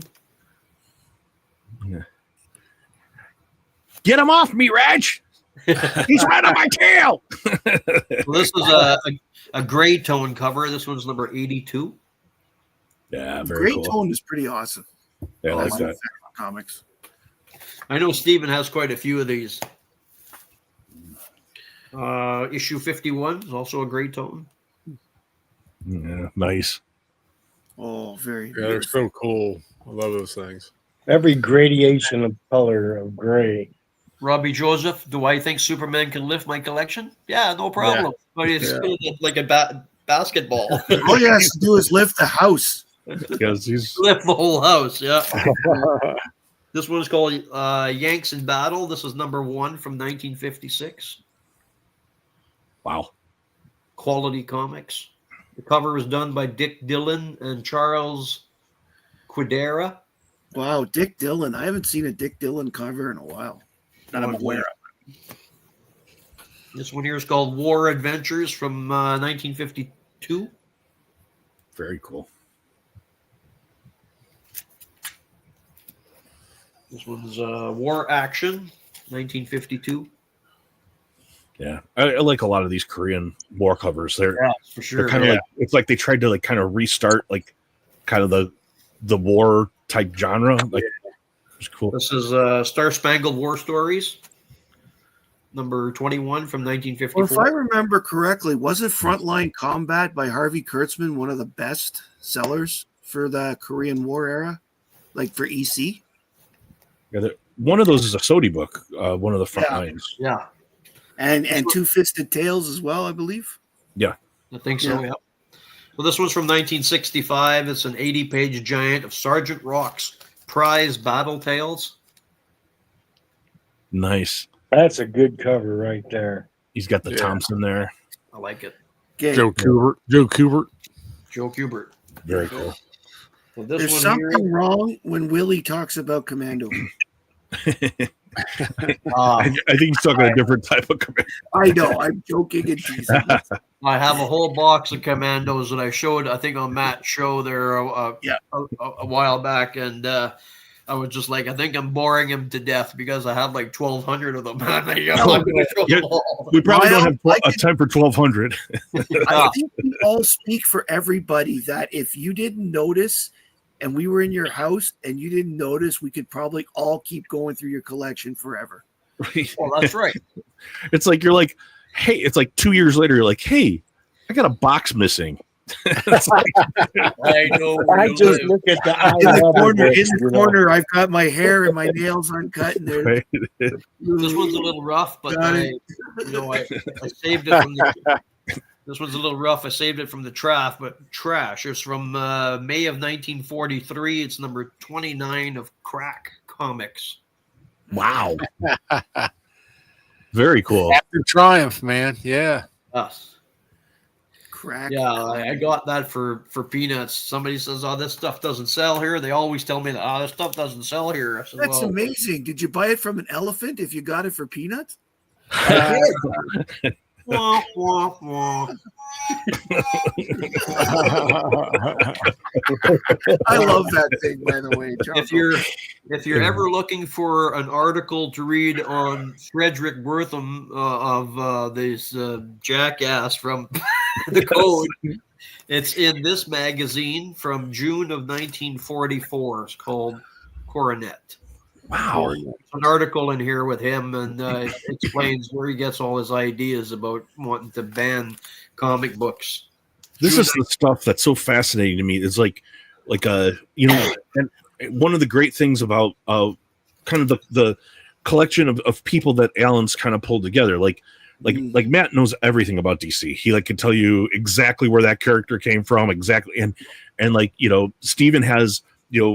He's very encyclopedic as well. He's been doing this for so long, and of course, Alan has such a diverse range of things that he knows, and then about things that no one else knows about. I don't think anybody knows about some of these things that you're talking about. It's like very specific and selective knowledge that you have. Like Alan said, I have a very eclectic collection, and I only heard him say it on the rewind because everybody was talking. And I was like, "Yes, I do." Well, I will say this: Lyle has come on to some of my streams at the end and has told me when I was wrong with stuff, and I'm glad for it because I encourage my viewers to tell me if I'm wrong. Please tell me. I don't want the wrong information out there. Right. And it's amazing what he pulls out of his hat. I don't know if he's looking it up or if you know it like that, because it's always good.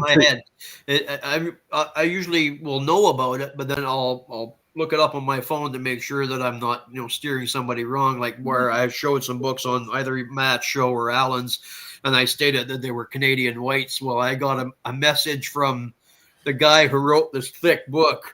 Ivan.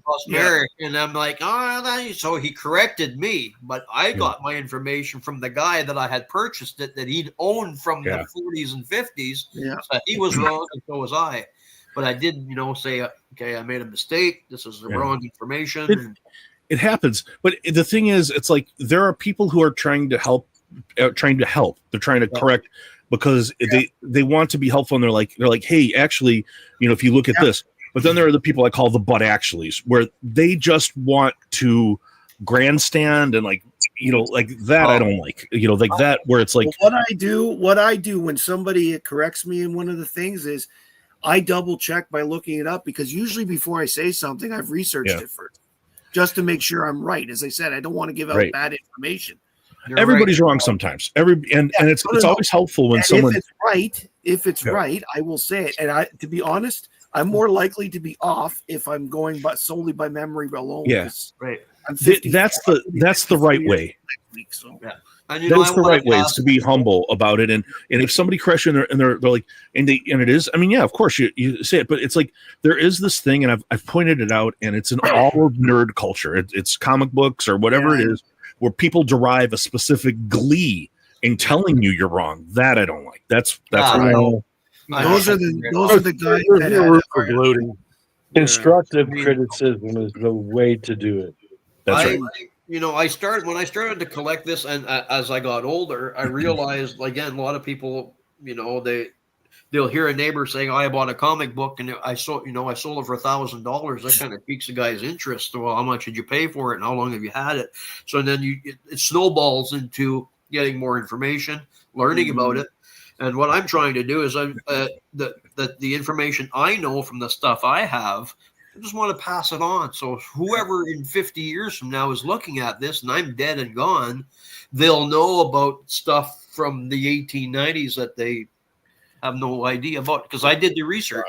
I didn't just pull it out of my hat and go. Right. No, there was one night not long ago, I'd say about 6 months ago, where Alan and I spent 4 hours looking for what's the earliest issue that had a bikini on it, since the word didn't exist really until 1946. And it's Pep Comics 99.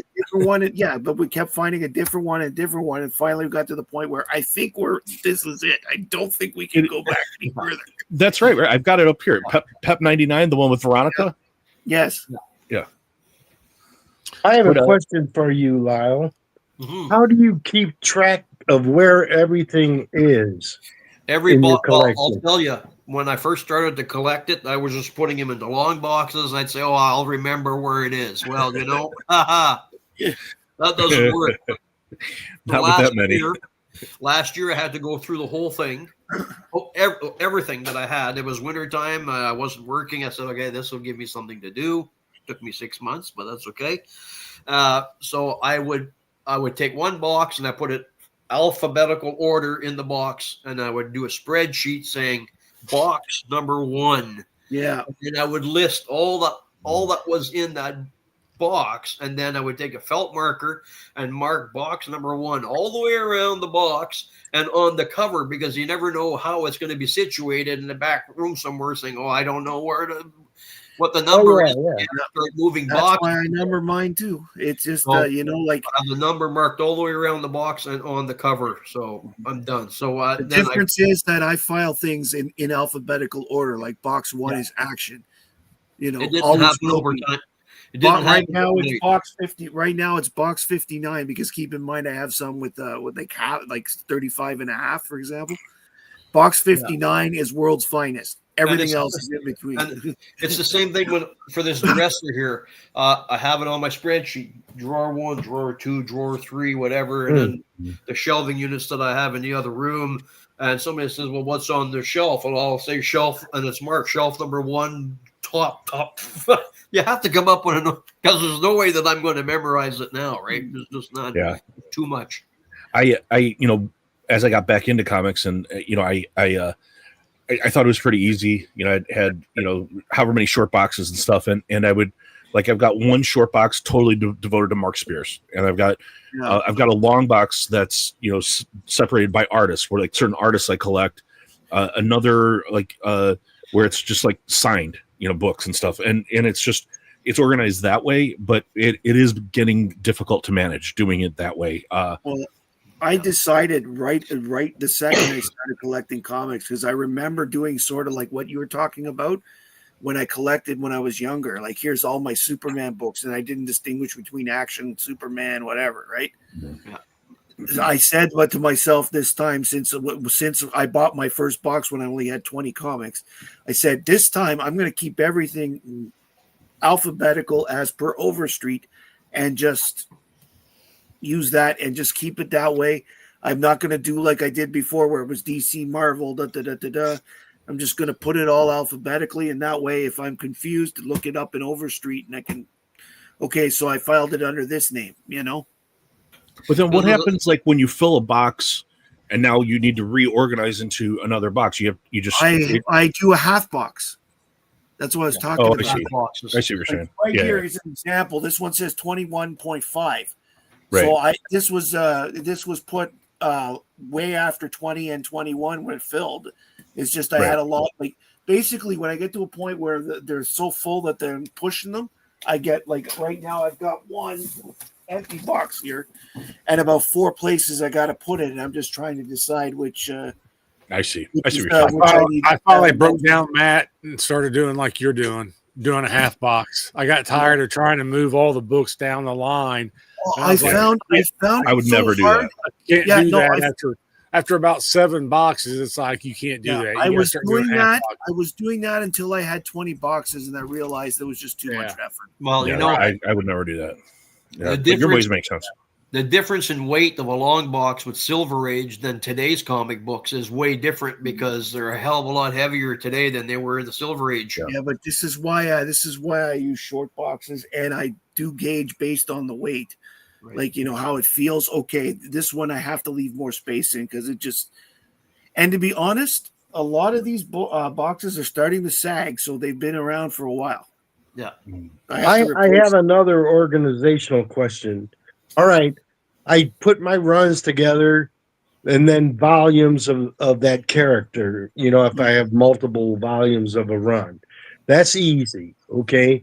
But say you got a book that's an odd book, you got one of, like I put it in alphabetical order. Unless it's a one-shot, specifically listed in Overstreet as being part of the main. By the way, the only other exception I make about the alphabetical order is I'm going to use Jimmy Olsen as an example. It started as Superman's pal Jimmy Olsen until issue 163, and then it became Superman Family. So for the sake of keeping that run together, I put the Superman Family behind the Jimmy Olsen. But I have a note on my spreadsheet that says becomes this, and they're together. Well, so eventually, I like to have my collection in short boxes because long boxes are really difficult. Well, they're so heavy. I'm not medically allowed to lift them, and you're probably banned right now too, there, Rich. Yeah. Yeah, I did away with my long boxes last year, switched strictly to short boxes, and I get the BCW plastic. Yeah, but ones, aren't the BCW ones pretty heavy? No, they're pretty light. They're about as light as an empty cardboard box, But when you put them in there, but I like them because you can stack them. I can stack them like 5-6 high, And I have mine 6 high because I've discovered that's what as long as I rotate them a lot, they don't fall apart that easily. Yeah. And they are getting rotated all the time because I'm looking for books constantly. Same with the plastic ones. They don't sag and they stack real nice next to each other. They stay real tight as I'm stacking them high. But as soon as I get my other room done, man, when I get my nerd cave done, I've got cabinets. I'm putting everything in the cabinets. Yeah. So I'll be right back, guys. I gotta let Chonko out. It's been a couple hours, so I'll be right back. Just say if a person wins the lottery, what I would do, I would build a room that has the bins like in the comic book store, made of wood, varnished real nice and everything, where I could just, I'd have a dust cover over the top that, would go back, and I just go through it like I'm in a shop, Yeah. There's one thing that I would get if I was rich enough to have my own room like that. Do you know those little things that are on the track where you go like this and they move? Yeah. Yes. Yes. Well, I used to work at a law firm that had a lot of those because that's where we stored our legal files. Yeah. So out of curiosity, I took a short box in there for this, and the size of the thing, 2 short boxes could fit. So you could, I could sit there and have and 2 or 3 short boxes would fit on each shelf, vertically. So I would get something like that because it would be a lot easier keeping things in numerical order like that. Right. Yeah. That'd be sweet. It would, but money's tight. Oh, I know. If I get to win the lottery thing. Yeah, that's yeah. Well, I'd go shopping first, Oh, I'd be shopping, all right. Don't you worry. Yeah, I know the kind of things I'd like to get, Yeah. Well, I think Chonko had to go to the bathroom. It wasn't the dog. Yeah, probably. Yeah. No, I'm sure it was the dog. If the dog was clawing at the door, and then So, And Lyle, I agree. Lyle is pointing out that Alan's comic room is epic and has somebody who's been there 3 or 4 times now. I can agree. That place is absolutely amazing. Yeah. I'll show you a few more, Rich, if that's okay. Yeah. Yeah. Okay, Buddy. so I got one here. It's called The Great Society Comic Book. This one's from 1966. Nice. Is that Alan? It's supposed to be LBJ. Oh, okay. All the way. All the way. LBJ. Yeah. Yeah. Flying Saucers comics. Oh yeah, I like space stuff. So do I. Yeah. Dell. That's pretty cool. Yeah. CCCP. This guy, this one here, a friend of mine bought it for me for Christmas. Everybody had to pick a name when we were on the job, and they said, "Oh, Lyle likes comic books." So he went down to my LCS and he picked this one up. Oh, that's nice. Yeah, I don't know what he paid for it, but I didn't have this issue in my collection. I'm thinking, oh wow, this it's not just that it's the fact that he thought of you enough to go to do that. That's right. Right. You Yeah. know? It's cool to get from a coworker like that. Am I going to show this? So also in those newspaper strips, there's some different stuff here. Lil Abner from June of 1927. It had Wolf Gal on it, so I picked these up. Cool. Oh, cool. Right. By the way, this is why I have Lyle on my show so often. We could go through his house and never see the same thing twice. This one was a Flash Gordon one from February of 1941. I know they're hard to see, but I don't want to take them out of the bag. They'll probably fall apart. Oh, that's really cool. Yeah. And Flash Gordon. Matt, Do you feel better? Tronco? I'll tell you what. If you have a bulldog and you've never cleaned up bulldog shit in your house, you would appreciate that I need to let him out. He shits like a big, like human man, like a bear. Yeah, you're reminding me of Cheech what a great stream. We've had Kryptonian farts. We've had bulldog shit. I'm telling you, it's impressive until it's like in your living room. Then it's just not. Yeah. Oh, poor Jonko. Did you have to housebreak him? Yes, I got him when he was 5 months old, 4 or 5 months old. Yeah, and it was not easy. Bulldogs are notoriously difficult to train. They're very willful. Matt will probably like this one. So this one was from the Star Weekly, which was a Toronto newspaper. This one's June of 1942. Superman. Oh yes, very cool. I wouldn't mind getting my hands. There was Lyle, you probably remember this. They collected the dailies into a bunch of hardbacks. Yeah. I wouldn't mind getting my hands on those hardbacks because when they came out, they were like $150 a piece. I didn't have that kind of money. No, this one here I have is also July of 1942, and it's got Superman on there as well. Nice. That's cool. See, what a lot of people don't realize is that the original Skyline, like Joe Shuster's from Toronto originally, okay? And the original Skyline they used as for Metropolis in the first 5 years of the comic book was the Toronto waterfront as it existed then. Cool. Well, this one here is also a newspaper strip, but this one's from October of 1950, and it's got Superman on there as well. Yeah, these are. Now, did you get these all as one collection? The Superman ones? These, and I have a stack here on my shelf here, all the way down. It's all British comic strips from like newsprint, and a bunch of Commando comics that I had got.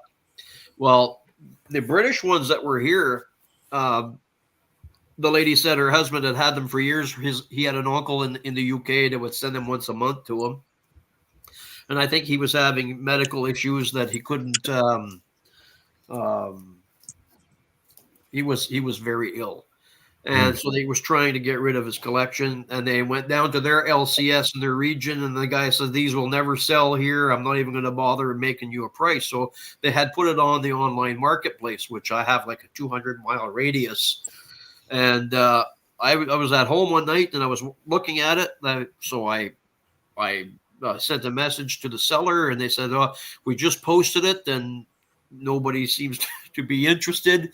And so, and she was quite a ways away. I said, "Well, I can drive there tomorrow." I said, "The wife and I will drive there tomorrow. I'll have a look at them." So, and they were, something that I wanted to buy. And then that's what she said. "I have another couple of boxes upstairs. Would you like to look at them?" And I had all these newsprints in there. So I opened it up and looked at it. I just like, God. Wow. So I said, "What do you want with all of this?" She says, "So everything together," she says, $140. I said, "Sold." Easy. That's So easy. I bought the whole lot, loaded it in the car, and come home. Yes. What is that in American money? I should have it. I should have a museum, but What amount did he say? 140. 140. 140 would be just over $100 American. Yeah, $90, $100. No, it would be about 104. Yeah. You made Sold. a killing. Like you said, very much sold. Yeah. So this one is from 1953. It's World's Finest, number 64. Wow. Very nice. You have 65, Really Matt, cool. Do I have 65? of World's Finest? Or was your No. lowest 85? My lowest is 85. 85. World's finest, yes. Good thing I got a whole long box right here. I can't believe it. Like I honestly, 3 years ago, I would not have guessed that I would have under 100 issues, issue numbers under 100 for Superman. I have 99 thanks to Bjorn. Wow. I have Action 69 thanks to Robbie, and I bought World's Finest 85 for dirt cheap because Alan helped me negotiate. Very cool. Alan has got a knack for that. Yeah. So this one here is called Zoot Comics number 4 from 1946. It's in rough shape. It's missing a bit of a piece here, but Very cool. what can you expect? Oh boy! I think at some point we're gonna probably have to interrupt you though, Lyle. We normally we'll do the hangout, like other people like to show some stuff, like Stevie will show some of his art sometimes and stuff. But I mean, this is like fantastic. Like I mean, some of this stuff is like it's like a library. Okay, I have to go, and this time for good, I'm being called. Okay, Take care, I'm being man. called by a cute little voice. That means my daughter wants to see me. So, Okay. I'll see you guys later. See you, Matt. Good night. Night. But yeah, we usually kind of open it up, and if anybody else has kind of some stuff to show, or like Stevie, you had some brand new art, didn't you? Yeah, I've been drawing all day. I got a comic in the mail today, and I bought this comic because it's a variant of a book I already have, and I bought it because I thought, oh, maybe I'll draw that. And I say that about a ton of comics, but don't. But I did. I did draw it today. Very well done. Cool. Yeah. And I'm using an etching kind of line for detail.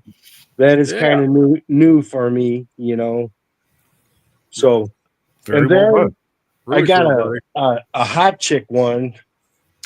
But I really like her. She really looks nice. Oh, really cool. Yeah. That's a new look for you, Stevie. Like looking over the shoulder.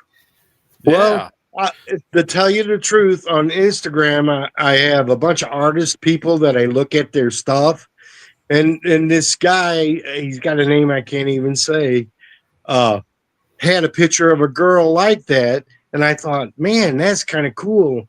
Let me. I don't copy it per se the way it is.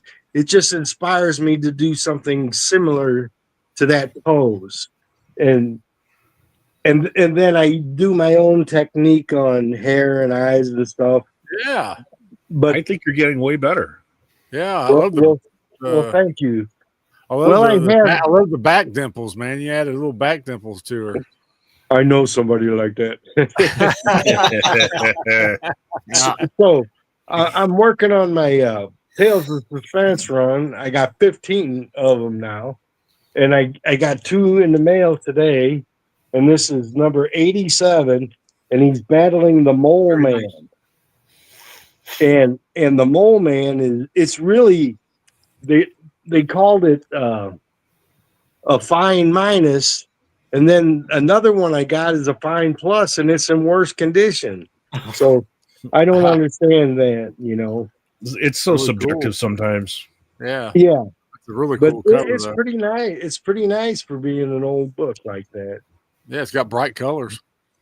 And I've been looking for this book, and I found it because I was looking for a different book. You ever do that? Oh yeah. Yeah, Yes. well, American flag. Yep. Yeah, I really like it's not the Texas Rangers. It's like, Plexus Bangers, it says. yeah, bangers. Plexus Bangers. Plexus bangers. And Very then funny. when Lyle showed the robot book, I knew I had it, so I dug out a Simpsons comic. It's Christmas, but if you look in the mirror or in the window of the comic shop, there's Bender with a ray gun. Nice. Cool. That's kind of cool. And I got a real silly Iron Man. Mr. Impossible is in the armor. Oh, wow. And that's I have this run, but like I say, if I run across a variant of just the modern books and not all the variants, just ones that appeal to me, that reach out to me. And Adam sent me this book in an AOK. Cool. And being a nice. trumpet, Oh, yeah. With Yeah, the yeah. trumpet. The trumpet. Yeah. yeah, I I- got a couple of them like that. One from Chicago Jazz, one from New Orleans Jazz. I was showing Stevie that I had Stevie's channel playing, and when I watch YouTube in the living room, I have it on my television. And Stevie, when he starts, he plays the trumpet on his episode, and Chanko is fascinated by it. Like, he gets right up by the screen, and he's looking, and he's like trying to climb on the TV thing, and he's sniffing it. He was fascinated by Stevie playing the trumpet. Oh, that's great. Give him a couple extra Scooby snacks. Oh, he's not shy, man. He gets too many Scooby snacks. I have a Superman book, which is the smallest part of my collection, but it's cool because he's fighting Dracula and Frankenstein. Oh, man. Whoa. See if I could bring it in close to get the detail. Oh, wow. Now, Dracula's not going to be able to bite Superman, right? I mean, No, unless he's got Kryptonite kryptonite teeth, Oh, maybe. Yeah. And Lyle, I want to show you my oldest book. Here it comes. Mhm. It's from 1949. It's a treasure chest, November, and it's a Thanksgiving cover.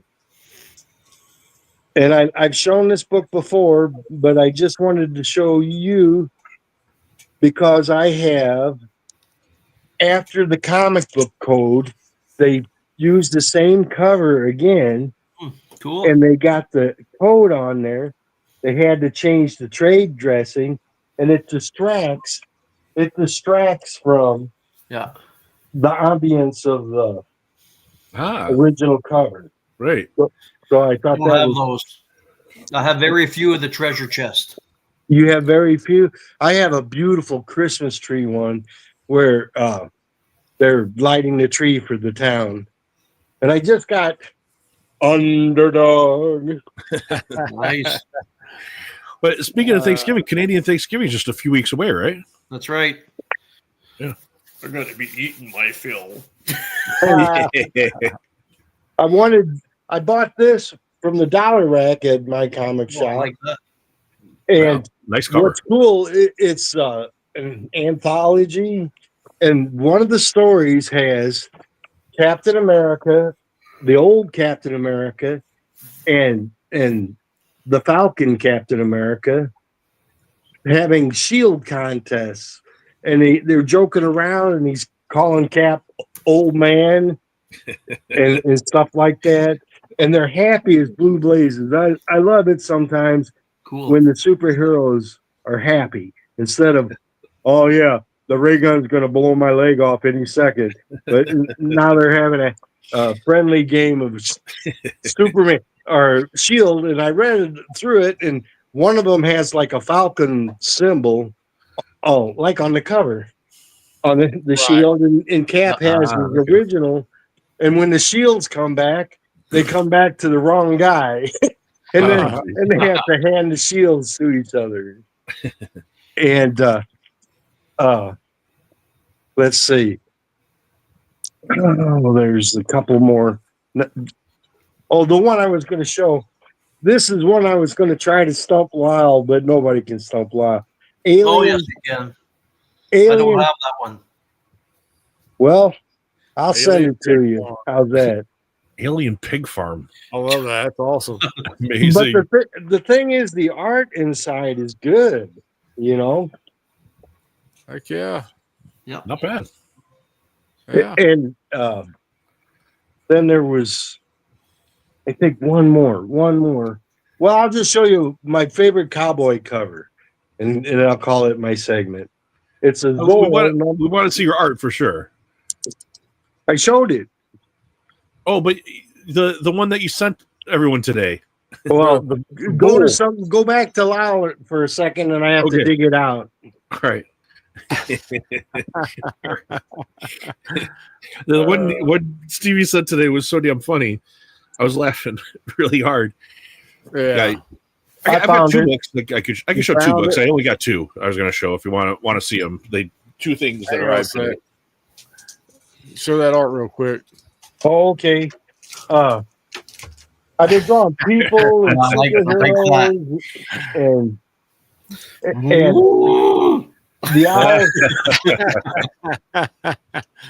the owl is saying, "Where's the beef?"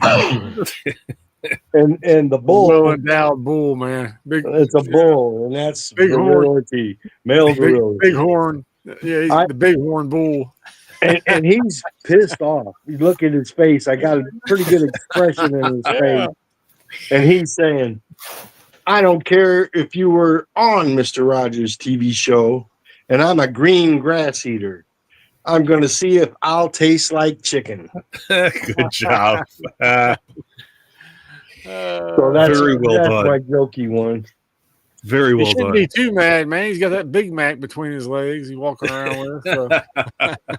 Adam sent me another comic, which is not handy, that I drew, but I haven't showed anybody. So this will be it. It was off of a cover, but again, nice, I call her the composer. You know, she's at the really well done. Well, it's not my idea. Still, you're the one who in drew my it. learning process, I occasionally do a cover off a real artist, to match style and stuff like that.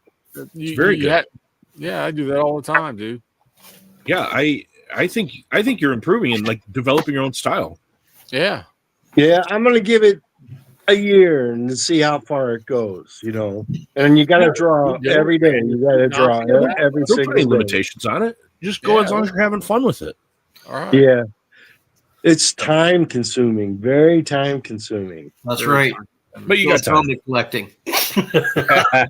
Yeah, I got 2 books I can show that just came today. I'm not gonna show the things that that I already showed on Allen's and Biggie's and stuff. But that's why I wasn't gonna show nothing either. But I was able to get Alf 48, the kind of infamous where Alf's buggering the seal. Oh yeah, that's number 49, isn't it? Or is it 48? 48. 48. Yeah, 48. Yeah. That one's on the list. Yeah, I've been wanting it for a while, and it was only a 6.0, so I was able to get it for pretty cheap. So, I didn't care that it was kind of a lower grade. I wonder what kind of noise that seal is making. It's not good. It's not good. Not good. Yeah. You don't want to be in that room. I know that. And then the next thing, I knocked a comic off my top 20 list. Yeah. Wow. Kind of, but it counts for me. I don't know if it counts for others, but I showed like the top 20 lists that I won. I did a 2-part episode, and on Comic Link I was able to bid on something, and since it's a foreign edition, I was able to get it for like about half the cost of what it would have cost. But I got Batman 181, but it's a Swedish edition. Oh yeah, Swedish. First, so Poison Ivy. Yeah, Really cool. First Poison Ivy, and it's it was published the same month as the US one, and yeah, it's one of the comics I want like first appearances of like some of the the Elf, but yeah, so I knocked a comic off the list, and yeah, like I said, this was about half the cost of what the English one would have went for, so I was happy to get it. So anyway, that's all I got. That's great, man. That's great. Yeah, that's really cool. I like the Chamber of Chills book of all the books you showed in that two-parter. Yeah, I with the Chamber of Chills 19, the wine glass one. Yeah. I was thinking about trying to draw it in reverse. Where it would be kind of fun, but I don't know how to draw skulls, so I'd have to learn that. I practice. Might as well try. What can it hurt? I was going to show you a Frank Miller magazine, and you might already have please. it there. Please do. Yeah, I will. Well, come on, you stupid thing. There you go. This one here. Oh yeah, hard boiled. Yeah. I love hard boiled. It's a sorry I'm late. Yes. I have that. Do you have it? Yeah, I have the whole series. Oh, do you? Yeah. Yeah, we're talking. I love those things. Yeah, I got number one recently, but yeah, Jeffrey Darrow is like Jeff Darrow. So yeah. good. Yeah. And I showed this on Alan's show the other day, and it's an underground, but it's moonweed. I love. Yeah, I don't know if you saw. So cool, dude. Yeah. Brian in the chat from Beyond Wednesdays, he right away he's like, I'm writing that down. I have to get that. I know that. The only one I've ever come across. Yeah. So this is not a comic, but I thought I would share it tonight. It's from France.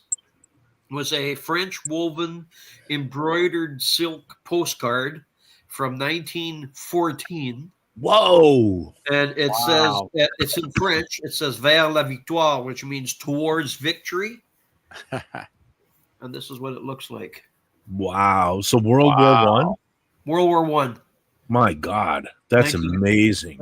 I found it at a car show for $1.50. Oh my God. Wow.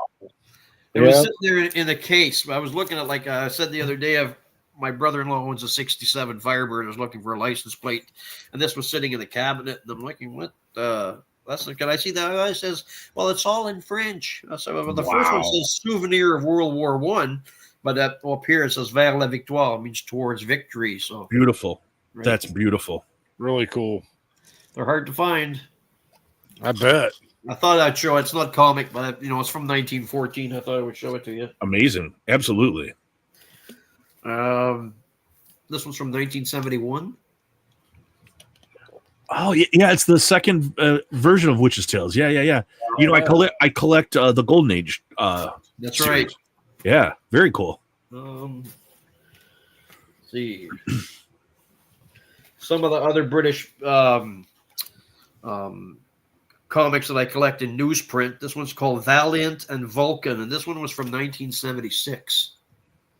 Oh wow, really cool. Gestapo Major and the Black Crow. Really weird. That's cool. I love it. That's kind of stuff. Yeah, definitely. I had another one from Valiant. This one was also from 1976. Wow, I've never seen these. I don't know. I've never seen these. Well, there's lots of things I haven't seen. Lyle? I know. I'm just saying. I like when I haven't seen something. This one's from 1976 as well. Amazing. Lyle, do you have any of the Yellow Kid comic strips or book from 1897? Yeah, that's the oldest. I have 2 or 3 of them, but I didn't dig them out because I didn't know how far back you wanted me to go. Well, that's the oldest I ever heard about. And that Yellow Kid he was as popular in America as the Beatles were. Very way much back so. then. Yeah. Because they use them in a lot of advertisements for like bars of soap and stuff like that, and promos. That is even harder to find. You might be able to find it if you buy a newspaper from the era, and they might have the ad in the paper, but I haven't come across any of those. The only reason I know about it is I checked out a book from the library, the history of comic strips in America kind of book, you know. Right. Yeah, I mean, there's a friend of mine's got comic from the 1640s that I from overseas that I can't afford to spend $1640 $4,000 or $5,000 for it, and I'm like, no thanks, I can't. I could probably buy it, but I'm not. Yeah, like predates like 1647, like North America. Yeah. It's like like it was pressed there. It was like a newspaper, but they remember how the presses, and right. Right. Oh yeah. Copper plating. Yeah. So this one was also from 1976, called "Action is a Time Bomb of Tension." Wow. It's like a bomb with all the different quadrants. Really Pardon cool. me. And let's see here now. Oh, there's another one here I've called Ghoul Tales. This one was from 1971. Man. Do you have a particular genre that you like the most? Whatever. It seems like if I'll say to my wife, I'm going to go out for a half a day, I'm just going to go and see what I can find. And it's there. It's just, it presents itself to me. I don't have to sit there and pray. Oh, I hope I find horror. It's there. But not a favorite series or character? Like horror or sci-fi or superhero or... I like sci-fi, but when I'm looking for sci-fi, I always come across something else that completely just blows me away. Right. And this one here is from 1967. Cool. For monsters only. Yeah. That's really cool. And this one here, The Web of Horror. This one's from 1970. It says the first cover art published in a comic book by Bernie Wrightson. Really cool. It's there's a picture right that he submitted. It's yeah. And that one. And the rest of the stuff I've shown. And it's so cool, Lyle. I mean, you've shown really amazing things, like things that we'll probably never see again. So this was from 1943. It's from Fawcett Comics, Wow Comics. Very cool. 20. Miss Marvel, Mary Marvel. Very cool. Yeah. I don't know how much longer you want me to go. I mean, I've been on. Well, we're kind of getting close to our run time here. Okay. But it's really. Next time you have me on, I'll show you some more. Yeah, I was gonna say we could definitely have you back and run through some more for sure. I'm showing a lot more than usual. Right. Well, we appreciate it. I'm happy to say hi and talk to you in person. Yes, absolutely, Steve. I really appreciate that. We were texting earlier today. I was cutting down trees and pulling stumps, and I said, "Hey, guess what I'm doing?" And I'm looking forward to seeing you on the show. I'm like, "Oh, I'll be there," but right now, I said, "I'm buried into pulling trees out." Nice. Yeah. I had one other question for you. Okay. You said you were at your father's house. Is your father in his 90s or? Yeah. He is. My mother's in her mid 80s. My dad is in his early 90s. That's great. Longevity. Great. I'll be collecting comics for another 30 years. Oh, God. You better get another one of those storage bins. Yeah. Instead of my name being Big Lyle, I'll mark it down. I've ran out of room. It'll be what happened to Lyle. You're just like lost in a maze of boxes someday. Thank you, Cam Union. I appreciate it. I hope everybody wasn't bored to death with what No. I've been reading the chat. Everybody was absolutely fascinated by the stuff you were showing. Really we greatly appreciate it, man. We greatly appreciate it. This has been a blast. A for privilege. us. A lot of the stuff Yeah. I have some friends that come by. We have like spaghetti dinners and stuff like that in this winter time. Everybody we haven't seen for a while, they all come by, and all the boxes are stacked everywhere. Nobody asks anymore what's in it. And then if I get on a spree that I want to show them things because I'm anxious that I found something, they're not interested. Oh, So this gives me the avenue to go, hey, look what I got. right. That's what we all like to do, right? Is show this cool thing that I found, you know? Yeah. Always Thank you, great. Lyle. Appreciate that. Yeah, Lyle, Jason, And AG, Willie, everybody's saying how great it was. How many people did you get on today in the chat? Did you see the how many you received? We were probably up to about 16 at one point, I think, somewhere in there. So that's pretty good. It's not too bad. Thanks, Tim Unin. Have a good weekend. But, thanks everybody in the chats. Thanks for hanging out, man. Thanks for commenting. And this has been a blast. Like you said, it's been a privilege to see take a little peek into your collection, your vast collection there, Lyle. Definitely want to do it again sometime, without a doubt, you know. Yeah. So maybe after the holidays. Yeah. We gotta pull all this back. Oh yeah, that's the part I don't like. That's what it is, right? But I got all weekend to do that. So we have some big guests coming up. Next week we're going to have Darth Lopez on. So if you guys are not familiar with Darth, he's a wild character, and he cleans up the internet trolls. Like, he takes care of people like Sticky Goose when they show their face. Yeah. He gives them a verbal thumping, and very, very funny. And he absolutely loves comics too. So that's going to be a lot of fun with Darth next week. And the week after that, we're going to have Doc, Man Cave Comics, on to show his collection. Really cool collection. Big collection, yeah. And then we're working on some stuff between after that, but after November, after Thanksgiving, American Thanksgiving, it seems we'll be having David Nakayama on, the artist, and sometime in December, it seems we're going to have Nathan Zierdy on. So I have a lot of his signed work too. He's really good. Really good. But again, like I said, thanks everybody in the chat. Thanks everybody who came on the panel, and a big, massive thanks to Lyle. Thanks, you very, very much for having me. I really had a lot of fun, and it was great. It was fantastic. So much. But with that, everybody have a nice evening, late evening, however you want to call it, or wherever you're at. I know Lyle, he's 3 hours behind us, so it's only 7:30 here. Yeah. So you could still go have some brewskis or something with your brothers, and I'm getting pretty sore from yanking all those trees out today, so I'll probably be sitting there and have a Crown Royal and watch TV. There you go. But all right, man. With that, we'll get out of here and say adios to everybody. Bye-bye, everybody.